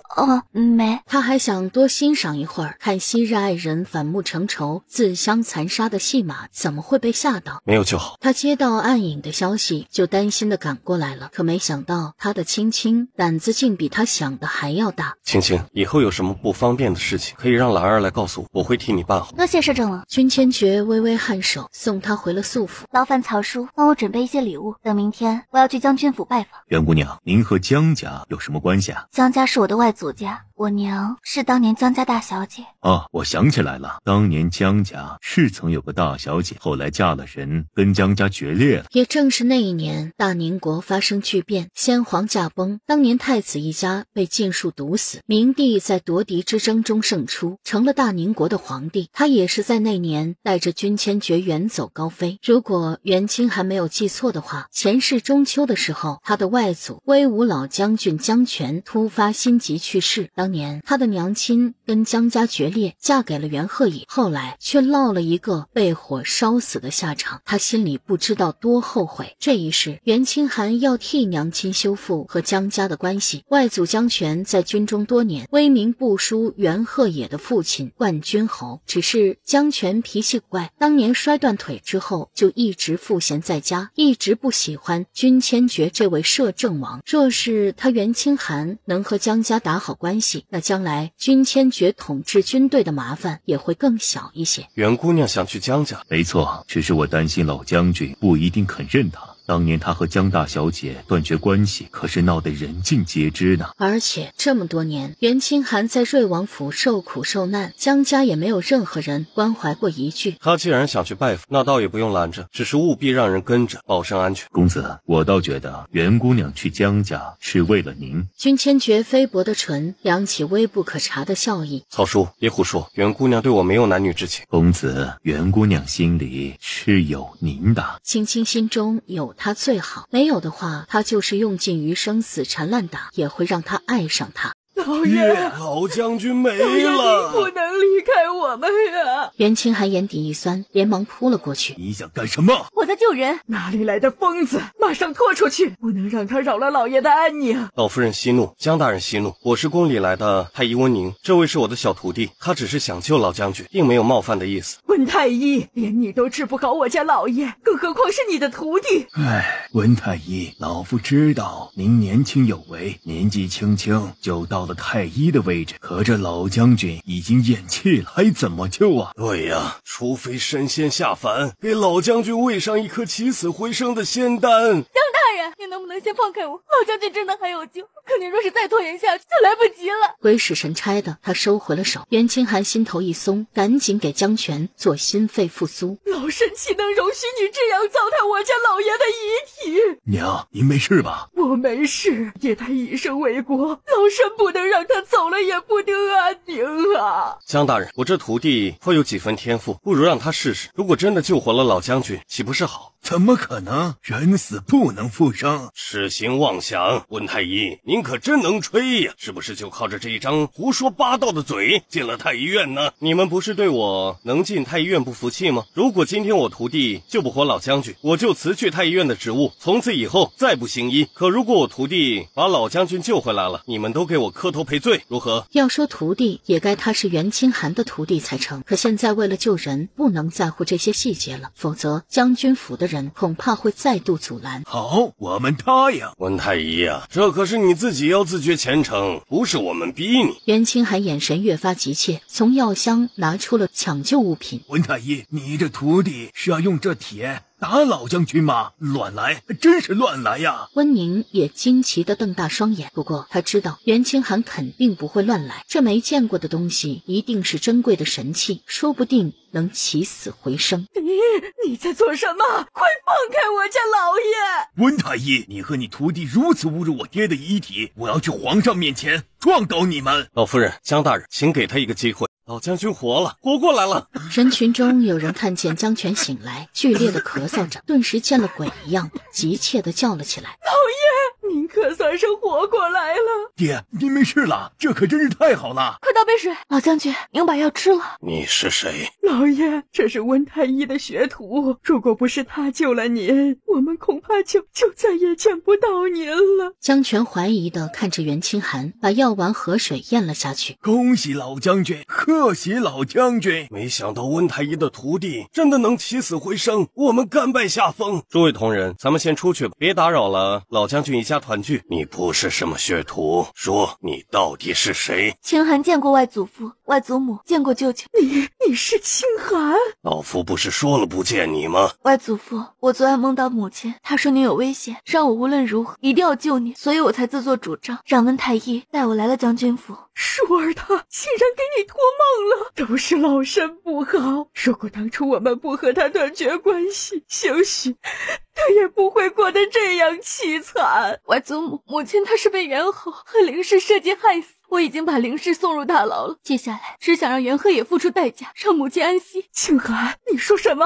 你娘她不是意外火灾吗？要是袁鹤也故意设计……当初君千珏虽然查出了林氏的罪，并把人送入了大牢，可皇室为了保护瑞王的名声，还是把消息压了下来，并没有多少人知道真正的原因。袁清寒详细说了之后，江老夫人哭得不能自已。这袁鹤也和林氏实在是该死。瑞王妃，你出身袁侯府，袁鹤也是你的亲生父亲，你舍得把他绳之以法吗？外祖父，我来将军府不就是为了这个吗？袁鹤也从没有把她当女儿，他自然也不会把她当作父亲。好，既然你有此决心，那就好。听说荣嫔和瑞王早已厌弃了你，你打算怎么办？还要死皮赖脸的在瑞王府吗？外祖父，是我要合理，他们一直拖着不肯。江老夫人很是喜欢袁清寒，虽然江泉的态度暂时有所保留，可跟袁清寒在对付袁侯府和萧承瑞的事情上达成了共识。袁清寒心中的大石放下，心满意足地离开了将军府。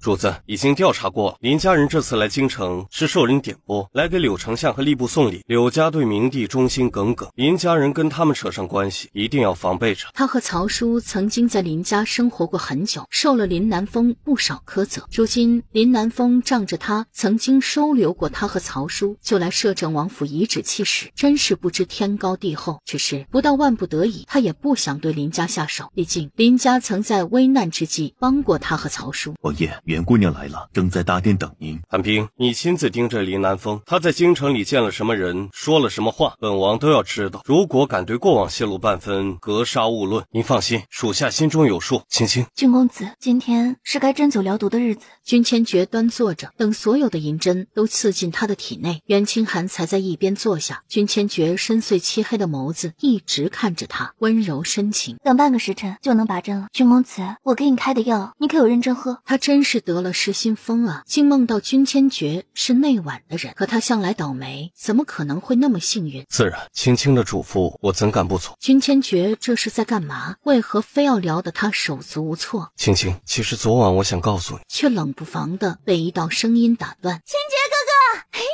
我找了好一趟，原来你在这里。袁清寒心底有些失落，缓缓地站了起来。千珏哥哥，他是谁啊？君千珏眼底掠过被打扰的不耐。这是袁姑娘。瑶瑶，你和林伯父不是出去了？千珏哥哥，只有我和我爹，您又不在，又有什么意思呢？所以我们就提前回来了。袁姑娘，你是千珏哥哥的大夫，女大夫倒是不多见。袁大夫，我是林素瑶，千珏哥哥的青梅竹马，我们从小一起长大的。说到青梅竹马4个字，林素瑶眼底满是得意。林姑娘好。林素瑶，难道她就是君千珏曾说过的那位故人？怪不得她所住的地方叫素府。绵绵密密的痛从心底蔓延。瑶瑶，你先回去陪着林伯父，本王这里还有事情要跟袁姑娘说。不嘛，千珏哥哥，我从来没有见过女大夫，正好看看袁姑娘是怎么给你治病啊。对了，千珏哥哥，你得了什么病？韩冰，送林姑娘回去。林姑娘，请吧，王爷在治病，不宜说话。林素瑶委屈地看着君千珏，可为了维持自己在君千珏心中的形象，林素瑶也没有强求，乖巧地转身出去了。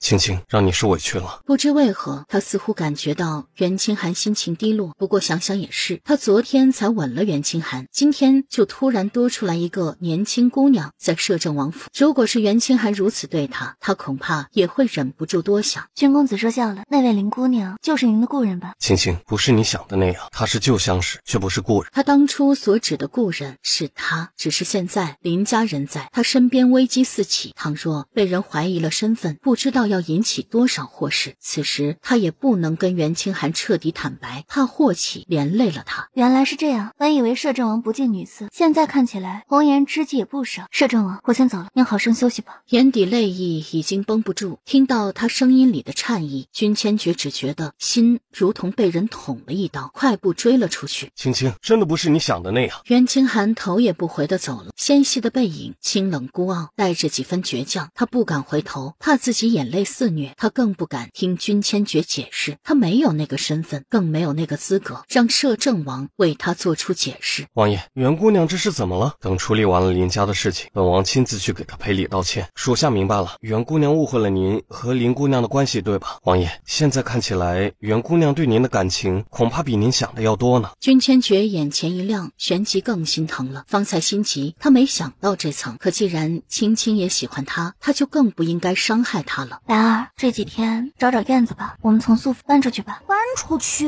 姑娘，我们不是才刚刚搬进来吗？想到素府的名字，再想到林素瑶，兰儿恍然大悟。啊，姑娘，我明白了，您若是想搬出去，奴婢明天一早就去找院子。袁清寒红着眼睛笑了笑。清寒，我知道你为什么恨我，我知道错了，你跟我回家吧，以后我都听你的好不好？萧承瑞，你又想玩什么把戏？清寒，这里人多，你先跟我回家。你既知道人多，为何还要在这里闹？你和我之间没有家。清寒，我求求你了，跟我回去吧，我真的知道错了。说完，他撩起袍子，跪在了袁清寒面前。本王给你磕头赔罪，只求你能原谅我，跟我回去。清寒，跟我回家吧。瑞王殿下，这是干什么呢？怎么还给瑞王妃跪下来？从前他不是很讨厌瑞王妃，喜欢袁若雪的吗？这消息太落后了，就听说瑞王妃因为瑞王宠妾灭妻，闹着要和离了。堂堂王爷跪在地上求女人，是千百年之间不见的奇事，百姓们纷纷来围观。萧承瑞，站起来，有话好好说。不，清寒，你不答应我，我就不起来，跟我回去吧。这次我真的是真心悔过。萧承瑞，你到底有没有为我考虑过？大庭广众，这么多人，你这么闹有用吗？你可曾想过，皇上和容嫔知道你跪我之后会如何对我？你可有一刻考虑过我的生死？清寒，父皇他们那边我会去解释的，只要你肯跟我回家，我以后什么都能答应你。我知道你对这个孩子诸多亏欠，即便你以后想留下他，我也不会再反对，到时候养在王府，绝对不会短了他的吃喝。萧承瑞，你痴心妄想，碰我的孩子，你还不配。清寒，我知道了，之后的事情我都知道了。我知道你和孩子如何死的，也知道你为何如此恨我。萧承瑞，你说什么？这是不是代表着萧承瑞也看到了未来？难怪他幡然悔悟。可如果真是这样，那他是否也看到君千珏成了新帝？清寒，该知道的我都记住了。我之前就是被袁若雪那个贱人坑死的，我保证以后再也不会犯这样的错误。袁清寒只觉得毛骨悚然。萧承瑞，你还看到了什么？我看到了很多。清寒，你跟我回去，正好我也有一些事情要找你确定。最重要的呢？萧承瑞眉头紧蹙，正要开口。瑞王，原来您在这里，皇上和容嫔娘娘都很着急，请您立刻跟我们回去。你们回去吧，本王已经好了。让父皇他们不必挂心。瑞王，请不要为难我们，皇命不可违。清寒，有许多事情我记得不大清楚，如果你应该记得，不然你当初醒来之后也不会彻头彻尾的变了一个人。萧承瑞，你真是鬼迷心窍了，以后别再打扰我。等你身体好了之后，我们立刻和离，从此一刀两断，互不干涉。清寒，俗话说一日夫妻百日恩，又说知错能改善莫大焉，不要说气话。袁清寒气得眼前一黑，他深吸了口气。一日夫妻百日恩，你萧承瑞可有把我当夫妻过？你日夜宠爱的妻子不是袁若雪吗？知错能改善莫大焉，对你来说是善莫大焉，对我来说却像是刚吃了苍蝇一般恶心。清寒，你怎么可以这样侮辱我？萧承瑞，你既然答应了和离，那就老老实实的遵守承诺，兴许我还能敬你是一个说话算数的男人，高看你一眼。可你如果再死缠烂打，只会让我更恶心更厌烦。这王妃说得好，狗马不吃回头草。我当年若是有这等勇气，恐怕现在也不会这么后悔。一个女人还怀着孕离开了瑞王，她怎么活？男人给你台阶下就得好好接着，还装什么大头蒜？将来嫁不出去了，有他哭的时候。我袁清寒就是要跟瑞王和离，将来即便我流落街头，即便我穷困潦倒，我也绝不会有后悔二字，更不会回头。瑞王，从前你也说过，宁愿死都不愿意多看我一眼。既然如此，你就当着满京城百姓的面答应和离。清寒，既然和离是你所愿，那本王今日就进宫求了和离圣旨，从此我们再不是夫妻，只是切莫后悔。萧承瑞，你说的可是实话？本王也不是那恬不知耻的男人，不会去做你的舔狗。那我就恭候佳音了。袁姑娘，本以为你只是个大夫，没想到你竟是瑞王妃，真是失敬失敬。林姑娘，真是巧了，竟在这里碰见你。唉，千珏哥哥给了我1000两银子，让我来京城随便买逛逛，没想到竟然在这里看到了瑞王妃要和瑞王和离。那摄政王对林姑娘可真好。旁边的兰儿轻咳了声，忍住笑，这林姑娘真是好笑，1000两银子也值得这样炫耀。他家姑娘搬到素府的时候，主子可是送了价值几万两的首饰珠宝，以及孤本药典和珍贵草药呢。那可不，千珏哥哥从小就疼我。林姑娘，我还有事，就先走了，下次再聊。哎，等等，我还有话没有问你呢。瑞王妃，你为何要跟瑞王和离啊？这王妃之位，别人可求之不得呢。我们相看两厌，这才分开。林姑娘因何问这个？瑞王妃，袁姑娘，我这不是关心你吗？你看你大着肚子离开了瑞王，又能去哪里呢？难道指望千珏哥哥养你一辈子不成？他可也有自己的生活要过的。等将来的妻子知道了你的存在，难免影响感情。多谢林姑娘提醒，等治好了摄政王的病，我一定会走得远远的。都是女人，林素瑶这是在暗暗敲打他，不过也无妨，他本来就是要离开的，他会一步步远离君千珏，不再给他造成任何困扰。袁姑娘，你可真是个聪明人，从今天起，你就是我的好姐妹了。林姑娘，别到处认姐妹，我的姐妹如今可是被做成了人质，泡在酒缸里，分明是1000年的狐狸，还玩什么聊斋？好姐妹，真是可笑。人质那是什么东西？袁清寒只凉凉地看着林素瑶，没有说话。林姑娘，这人质呢？是刑法之一，就是把人的手掌与脚掌剁掉，关掉眼睛，割掉耳朵，用滚烫的铜水堵住，扔到茅坑里发臭发烂，或是泡到酒水里，生不如死。不可能，你们少吓唬我，我不会怕的。林姑娘又不是袁若雪那样虚伪恶毒的白莲花，自然没人会这样对你。袁姑娘，我还有事儿，就先走了，告辞。说完，林素瑶急匆匆地跑掉了。就这，我还以为这林姑娘多凶狠大胆呢。人不为己，天诛地灭。林姑娘从小就和君公子认识，对他大概是很喜欢。他喜欢有什么用？得摄政王喜欢才行。姑娘，我倒是觉得摄政王喜欢您比喜欢他多了去了。兰儿，没眼的事不要乱说，对谁都不好。他和君千珏短短认识几个月的功夫，怎么能跟青梅竹马那种亲密相比？他为何要欺负你？千珏哥哥，我撞见袁姑娘在大街上欺负瑞王殿下，就围观了一会儿，等她心情好些了才上去跟她说话。可是没想到袁姑娘辱骂我，说我是虚伪的白莲花，不让我再见您。她身边的丫鬟还说要把我做成人质。君千珏冷冷地望着他，菲薄坚毅的唇角扬起一抹冷笑。袁清寒竟能欺负萧承瑞了，不错，他很满意。不过欺负林素瑶嘛，不可能。瑶瑶，你受苦了。从今日起，本王会让寒冰跟在你身边保护你。千珏哥哥，谢谢你，如果没有你，我真的不知道该怎么办。那袁清寒呢？千珏，你准备怎么收拾他？林伯父，袁姑娘现在还是瑞王妃，本王也不能擅自动她，所以瑶瑶的委屈就这么白受了。千珏，你现在可是摄政王，她一个即将被休弃的女人，有什么好怕的？林伯父切莫激动，气大伤身，不如您先回院子里休息，等本王找到对策之后再处理此事。林南风还想再逼，却被林素瑶拉住了衣袖。爹，咱们先回去吧，不要为难千珏哥哥了，人家毕竟还是皇亲国戚，还掌握着千珏哥哥的生死呢。林南风沉了沉，冷哼一声，拂袖而去。千珏哥哥，对不起，爹爹一直很疼我，怕我受委屈才会这样激动的。君千珏眼神冷淡地看着他，声音冷沉的道：无妨，本王知道林伯父的性子。爹，千珏哥哥现在都是摄政王了，一人之下万人之上，您对他也尊敬些。瑶瑶，如果不是当初我们一家收留了他恐怕早就投胎去了。我是他的长辈，是他的救命恩人，无论我怎么对他都是应该的。爹，您不是还想让千珏哥哥给您个大官做做吗？我还想嫁给千珏哥哥呢，所以您就不要再添乱啦。你说的也对，若非他如今身居高位，怎么配得上你？父女两人相视一笑，格外默契。让人去守着听雨院，没有本王的允许，不准林南风出门一步。那林姑娘呢？君千珏唇角扬起冰冷的笑。自然可以，好好盯着她就是。林南风出不去，必然会心急，所有的希望都寄托在林素瑶身上，到时候才方便看他们父女二人到底在搞什么把戏。至于林素瑶的话，他一个字也不信。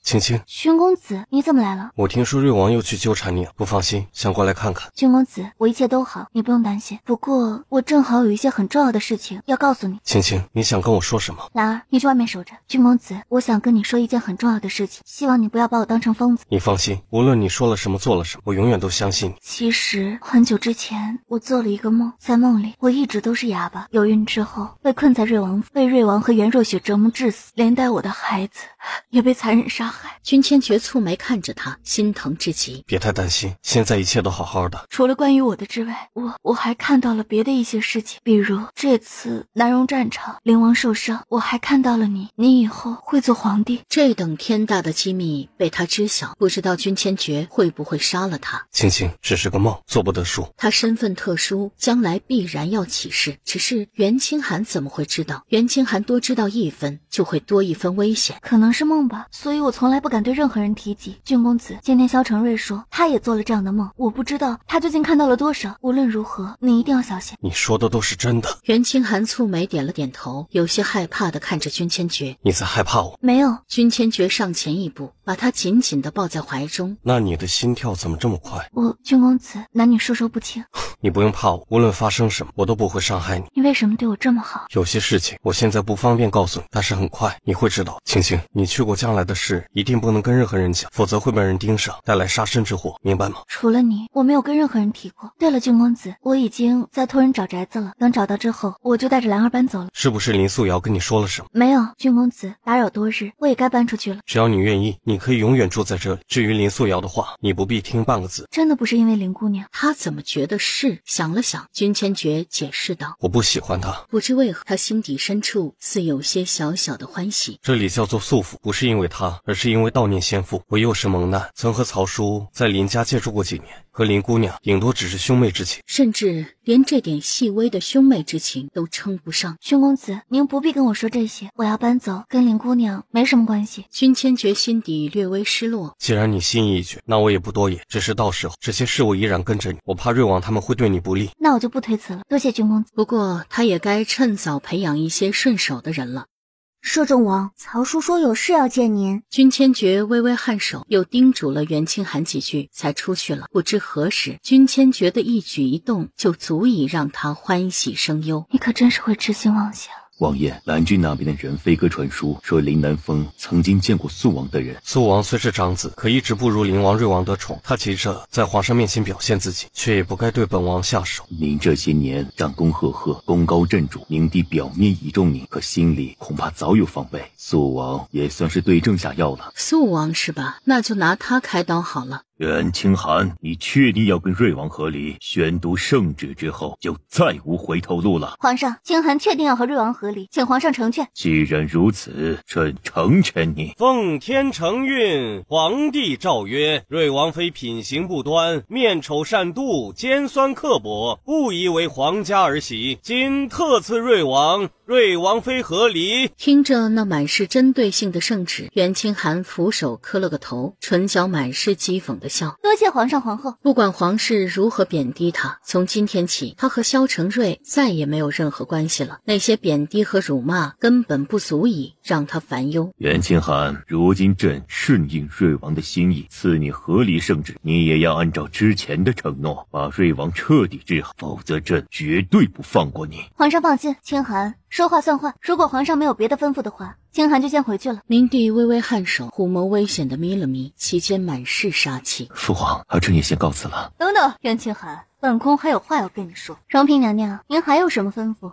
袁清寒，别以为离开瑞儿你能过得多好受，有你哭的时候。我将来过得好不好，就不劳烦荣嫔娘娘操心了。您还是多关心关心自己吧。我听说宁妃娘娘马上就要成为贵妃了，荣嫔娘娘，您也该努力恢复妃位，否则将来不是要永远被人压一头。抬手就要去打袁清寒。您做什么？瑞儿，你让开，让本宫打死这个小贱人。母嫔，您别忘了，儿子的性命还捏在他手中。荣嫔，这可是明銮宫，皇上还在里面休息，你若是再胡作非为，将来恐怕永无翻身之日了。皇后娘娘，是臣妾的不是，您千万别告诉皇上。瑞王、袁清寒，如今你们二人虽然和离了，可也不要相互怨怼仇恨，只看将来走好脚下的路才是正气。儿臣谨记母后教诲。多谢皇后娘娘，清寒一定谨记在心。本王今天过来是要提醒你2件事情。那就快说完下去。关于梦的事情，我已经告诉父王了，等灵王回来之后，便能验证真假。他精致漂亮的脸上毫无变化。瑞王跟我说这个做什么？见袁清寒神情没有任何变化。清寒，本王知道你也曾做过那个梦，你是不是知道那造反之人是谁？如果你及时把那造反之人是谁说出来，将来也能避免许多灾祸。袁清寒惊讶地望了他许久，忽然笑了。萧承瑞，你别真的是烧坏脑子了吧？根本听不懂你在说什么。不可能，袁清寒，你最好赶快告诉本王，否则等父皇逼问你的时候，可就不止这么简单了。萧承瑞，放开我！你我都已经和离了，你这是地痞无赖的行为。恕我，你可放开我家姑娘，不然我这匕首若是不小心伤了你，可就不好了。袁清寒，别不识好歹，本王都是为了你好。多谢瑞王好意，只是你我再无瓜葛，最好还是保持些距离，免得将来你的新王妃吃醋。5天之后，我会给你用最后一次药，到时候绝子药的毒性就彻底清除，我们一刀两断，再无瓜葛。袁清寒，真的要这么无情？萧承瑞，你我之前本来也没有什么情分，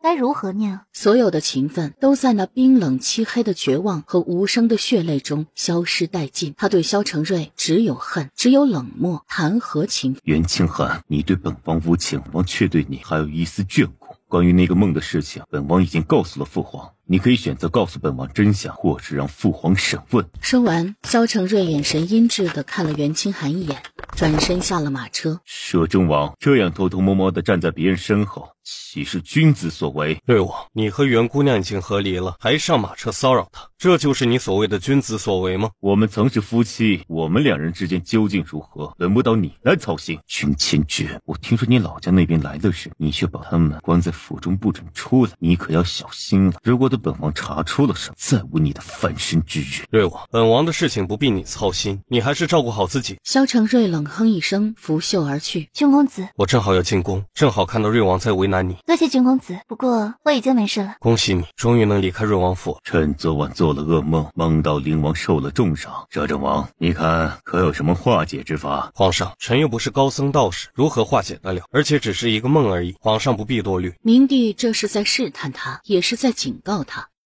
袁姑娘，听说您和离了，真是恭喜了。袁清寒微微颔首，没理会他。君公子，今天该排毒了。千珏哥哥，袁姑娘怎么不理我？她是不是不喜欢我啊？林姑娘，你我只有2面之缘，我喜不喜欢你又如何？你也根本不在乎我是否喜欢你，你在乎的只是君公子是否爱护。我没说错吧？上次见面，林素瑶高高在上，耀武扬威，还试图给他下马威。可当着君千珏的面，林素瑶又成了这样柔弱可怜的小白花状态。只是可惜啊，林素瑶的手段还不及袁若雪的1/10。不是这样的，袁姐姐，我是真的想跟你做朋友。不过既然你不喜欢我，我还是不打扰你们了。千珏哥哥，我先走了。林姑娘，上次本王就跟你说过，袁姑娘给本王治病的时候，不许任何人打扰，你自己非要来讨没趣，怪不了别人。千珏哥哥，我真的知道错了，我只是喜欢袁姑娘，佩服她敢跟瑞王和离，所以才忍不住想过来跟她亲近。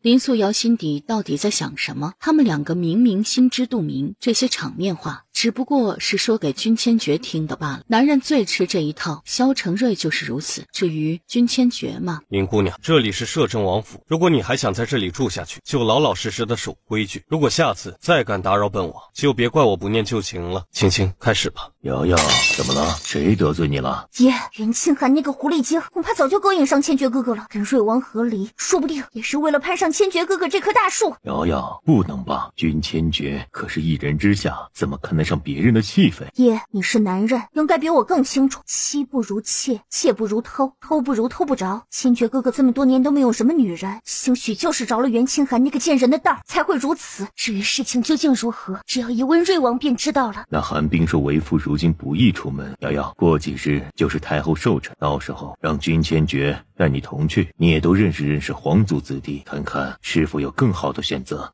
不要别人，只要千珏哥哥。先不说千珏哥哥他必成大器，单说我们认识这么多年，我哪里就比不上袁清寒了。在爹眼中，我女儿是天下第一美人，无人能跟你相比。林素瑶得了夸奖，骄傲地扬起了头。君公子，林姑娘不是你的青梅竹马吗？你对她怎么那么严厉啊？严厉吗？那是你没见过在林家时候他们父女是如何对我的。如今见我有了名利地位，他们就奔赴而来，所求是什么，自然不言而喻。青青，你永远不必怕他，无论什么时候，我都不会让他欺负你。君千珏竟完全不吃林素瑶那一套。怎么了？傻了？见袁清寒惊讶地张着小嘴儿，目瞪口呆地望着他。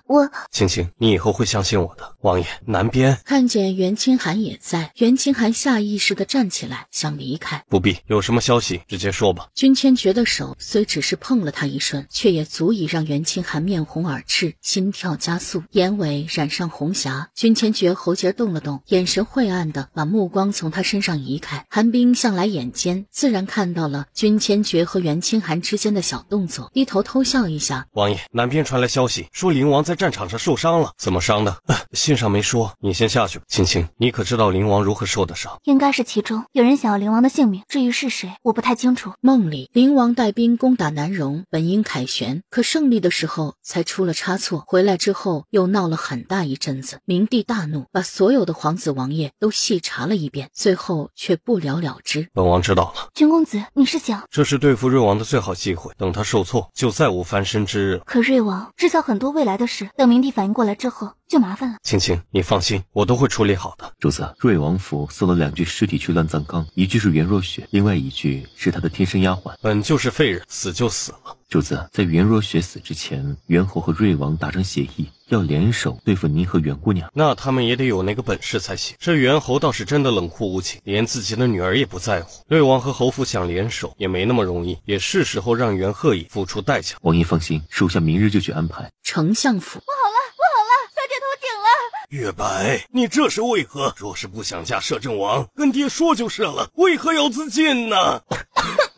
看着周围陌生的一切，女子眼底划过震惊，她分明把自己溺死了。这时，月白，你醒了，太好了！连忙吩咐人，快把小姐带回宁双院。月白，有月白。袁若雪眼神迷茫，看着面前有些熟悉的中年男人。丞相大人，你是爹？月白，你这是糊涂了吗？怎么连爹都不认识了？青青，君公子，你还有什么需要吗？今日我噩梦越来越多了，尤其是独处的时候，你能不能留下来陪着我？袁清寒瞪大了眼睛，这不太好吧？我也知道孤男寡女不好，可青青你不是大夫吗？大夫眼里不是没有男女之分吗？袁清寒心跳加速不少，咬唇思考片刻，只能点了点头。医者眼中确实不该有男女之分，如果他紧张地避开了君千珏，岂不是更加暴露自己的心思？君千珏弯起唇角，他合衣泡在浴桶里，头仰在边缘，露出线条分明的棱角。袁清寒偷偷看他一眼，有些口干舌燥，氤氲的热气让他脸上滚烫，耳根都跟着红了起来。青青，你既然知道我是谁，想不想看看我的脸啊？袁清寒心跳更快，紧张地看着他。可以吗？他确实知道君千珏是谁，即便不知道他的过去，也知道他的将来。你离我近些，若是想看，就自己拿下面具。袁清寒狠了狠心，把面具摘了下来，顿时愣住了。可还符合你的想象？袁清寒的脸色更红了几分。君公子，我确实没想到。前世他只知道君千珏杀伐果断，狠心暴虐，可没想到那狰狞威严的阎罗面具下，竟藏着这样一张俊美的让人心神震荡的脸。青青，你可还满意吗？这等撩拨让袁清寒手足无措，心底显然是很满意的，可他只能咬唇道：君公子，您无论长成什么样子，都不妨碍您的英名。你是这些年来第一个看到我真面目的人，所以青青要对我负责。不知为何，看着如此茫然羞涩的袁清寒，君千珏起了玩心。怎么怕了？君公子，男女授受不亲。那你是不愿对我负责了？他尝试着要远离袁清寒，他也努力了，可天知道，仅仅是这个想法就让他陷入无边无际的痛苦。君公子，我不会告诉别人的。君千珏相貌俊美，可看起来竟和明帝有几分相似。我知道，青青，等我。王爷，林老爷说云姑娘发了高热，得知袁姑娘在咱们府上，想让袁姑娘去救治，这点小事随便找个大夫去治疗就行，也值得来打扰本王。明明要到手的青青又远离他了。属下知道了，早跟你说了，王爷他不会在乎林素瑶的死活的。陈峰这小子不信，非要他去请示。王爷进去的时间不短，该出来了。孤男寡女共处一室，容易出事啊。王爷中的毒很是严重，要遇针灸，哪样不花时间？怎么每次王爷接近袁姑娘，你都紧张吃醋？别胡说，我是在担心王爷不小心被人利用，从此陷入困境。利用？袁姑娘可不是那样的人，王爷听到你胡说，一定会生气。袁清寒，外面的传言果然不假，你日夜往来于摄政王府，究竟知不知道廉耻？瑞王真是记吃不记打，竟又来我摄政王府闹事。君千珏竟然敢对本王王妃动心思，你的名声不要了吗？传出去之后，朝臣和百姓们会如何看你？瑞王自重，你我之间已经和离，早已没了任何瓜葛。袁清寒，即便和离，你也是本王的女人，即便本王不要你，绝不允许跟其他男人有任何关系。萧承瑞，我就没见过你这么不要脸的人。另外，你记住，不是你不要我，是我要跟你和离。至于我现在如何，以后如何，都不配多嘴半句。君千珏冷冷地上前，挡在了袁清寒身前。君千珏，让开！本王和清寒之间的事情轮不到你插手。瑞王，本王最看不起你这样的男人，在的时候不知道珍惜，失去了还要纠缠，关你何事？让开！君千珏立刻反击，一脚把萧承瑞踹下台阶。萧承瑞狼狈至极地倒在地上，气得几乎要发疯。君千珏这么嚣张，明天我必然禀报父皇。也好，正好本王明日也要去见皇上。高长青护送袁姑娘回去，若是再有不长眼的人敢阻拦纠缠，格杀勿论。得命！哈哈哈，袁姑娘，俺送你回去。要是哪个不要脸的臭流氓再敢纠缠你，那就打断他的狗腿。多谢高大哥。袁清寒心头稍安，可又有些担心地看向君千珏。萧承瑞究竟是王爷，君千珏就这样打了他，明天在明帝面前恐怕不好分辨。君千珏深深地看了他一眼，示意袁清寒安心。袁清寒咬了咬唇，带着兰儿上了马车。可杀勿论。君千珏这个摄政王真的敢动本王吗？敢不敢？你试试就知道。说完，君千珏冷冷地回了摄政王府。萧承瑞望着远去的马车，却没敢去追。他不敢挑衅君千珏，也畏惧高长青那个莽夫。如果他再去纠缠袁清寒，真的被人一刀杀了，摄政王府的人只说天黑没看清，当作贼人杀了，明帝恐怕一时之间也拿他们没办法。即便摄政王府真的付出了惨痛的代价，可他萧承瑞却死了，不值啊。父皇，君千珏私自关押云后，还当众殴打儿臣，请父皇做主。摄政王，瑞王所说可是实情？皇上，瑞王所言确是实情。摄政王，你好大的胆子！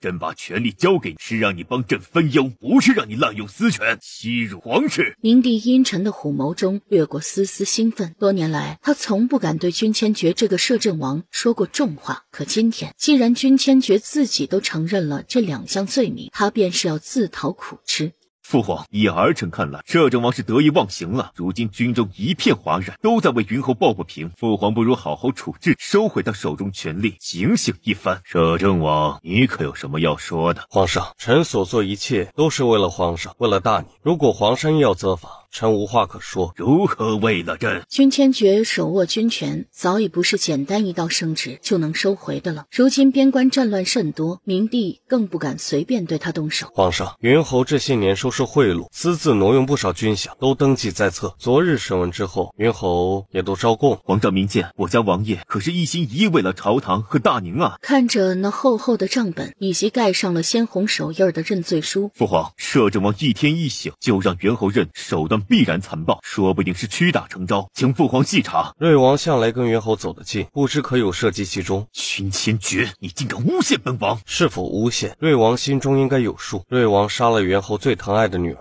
袁若许，元侯都不曾计较，其中若无权钱交易，谁信？萧承瑞心理防线瞬间崩塌。君千珏胡言乱语，可有证据？皇上，元侯已经亲口承认了，就在认罪书里。瑞王，你好大的胆子，竟敢允诺云侯登基之后的事儿！萧承瑞浑身一震，绝望地跪在地上。父皇明鉴，儿臣绝无此话。明帝气急反笑，望着这个不成器的儿子，心中失望至极。老郑国侯昔日战功赫赫，如今在军中也尚有余威，不如留元赫也一条性命。既然是摄政王调查的此事，就还交还给你处理。君千珏哪里是在问他，分明是在通知他。多谢皇上信任，臣一定处置好，为皇上分忧。瑞王是皇上的亲生儿子，臣就不管了。父皇，儿臣是被冤枉的。冤枉？看你早有此心。瑞王，你真是太让朕失望了。父皇，儿臣真的冤枉。君千珏为了在军中排除异己，才陷害儿臣。事已至此，不必多言。瑞王，朕会收回你手中权力，你也该好好反思反思。皇上，灵王殿下凯旋回京，可灵王受了重伤，昏迷不醒，如今已经送回灵王府了。立刻让太医们去救治。寿康宫，太后，那元赫也罪孽深重，虐杀淑儿，您一定要为我们做主啊！当年哀家就是看在和你的情分上，才让瑞王和袁清寒定了那场婚事。可袁清寒如今和离，闹得整个皇室都没有颜面。说真的，你如果想让哀家判袁赫也和江疏和离，就必须让袁清寒认罪。是萧承瑞勾结袁若雪，亲自给我下毒，想要看我出丑，这如何是我和腹中孩子的罪过？贱人，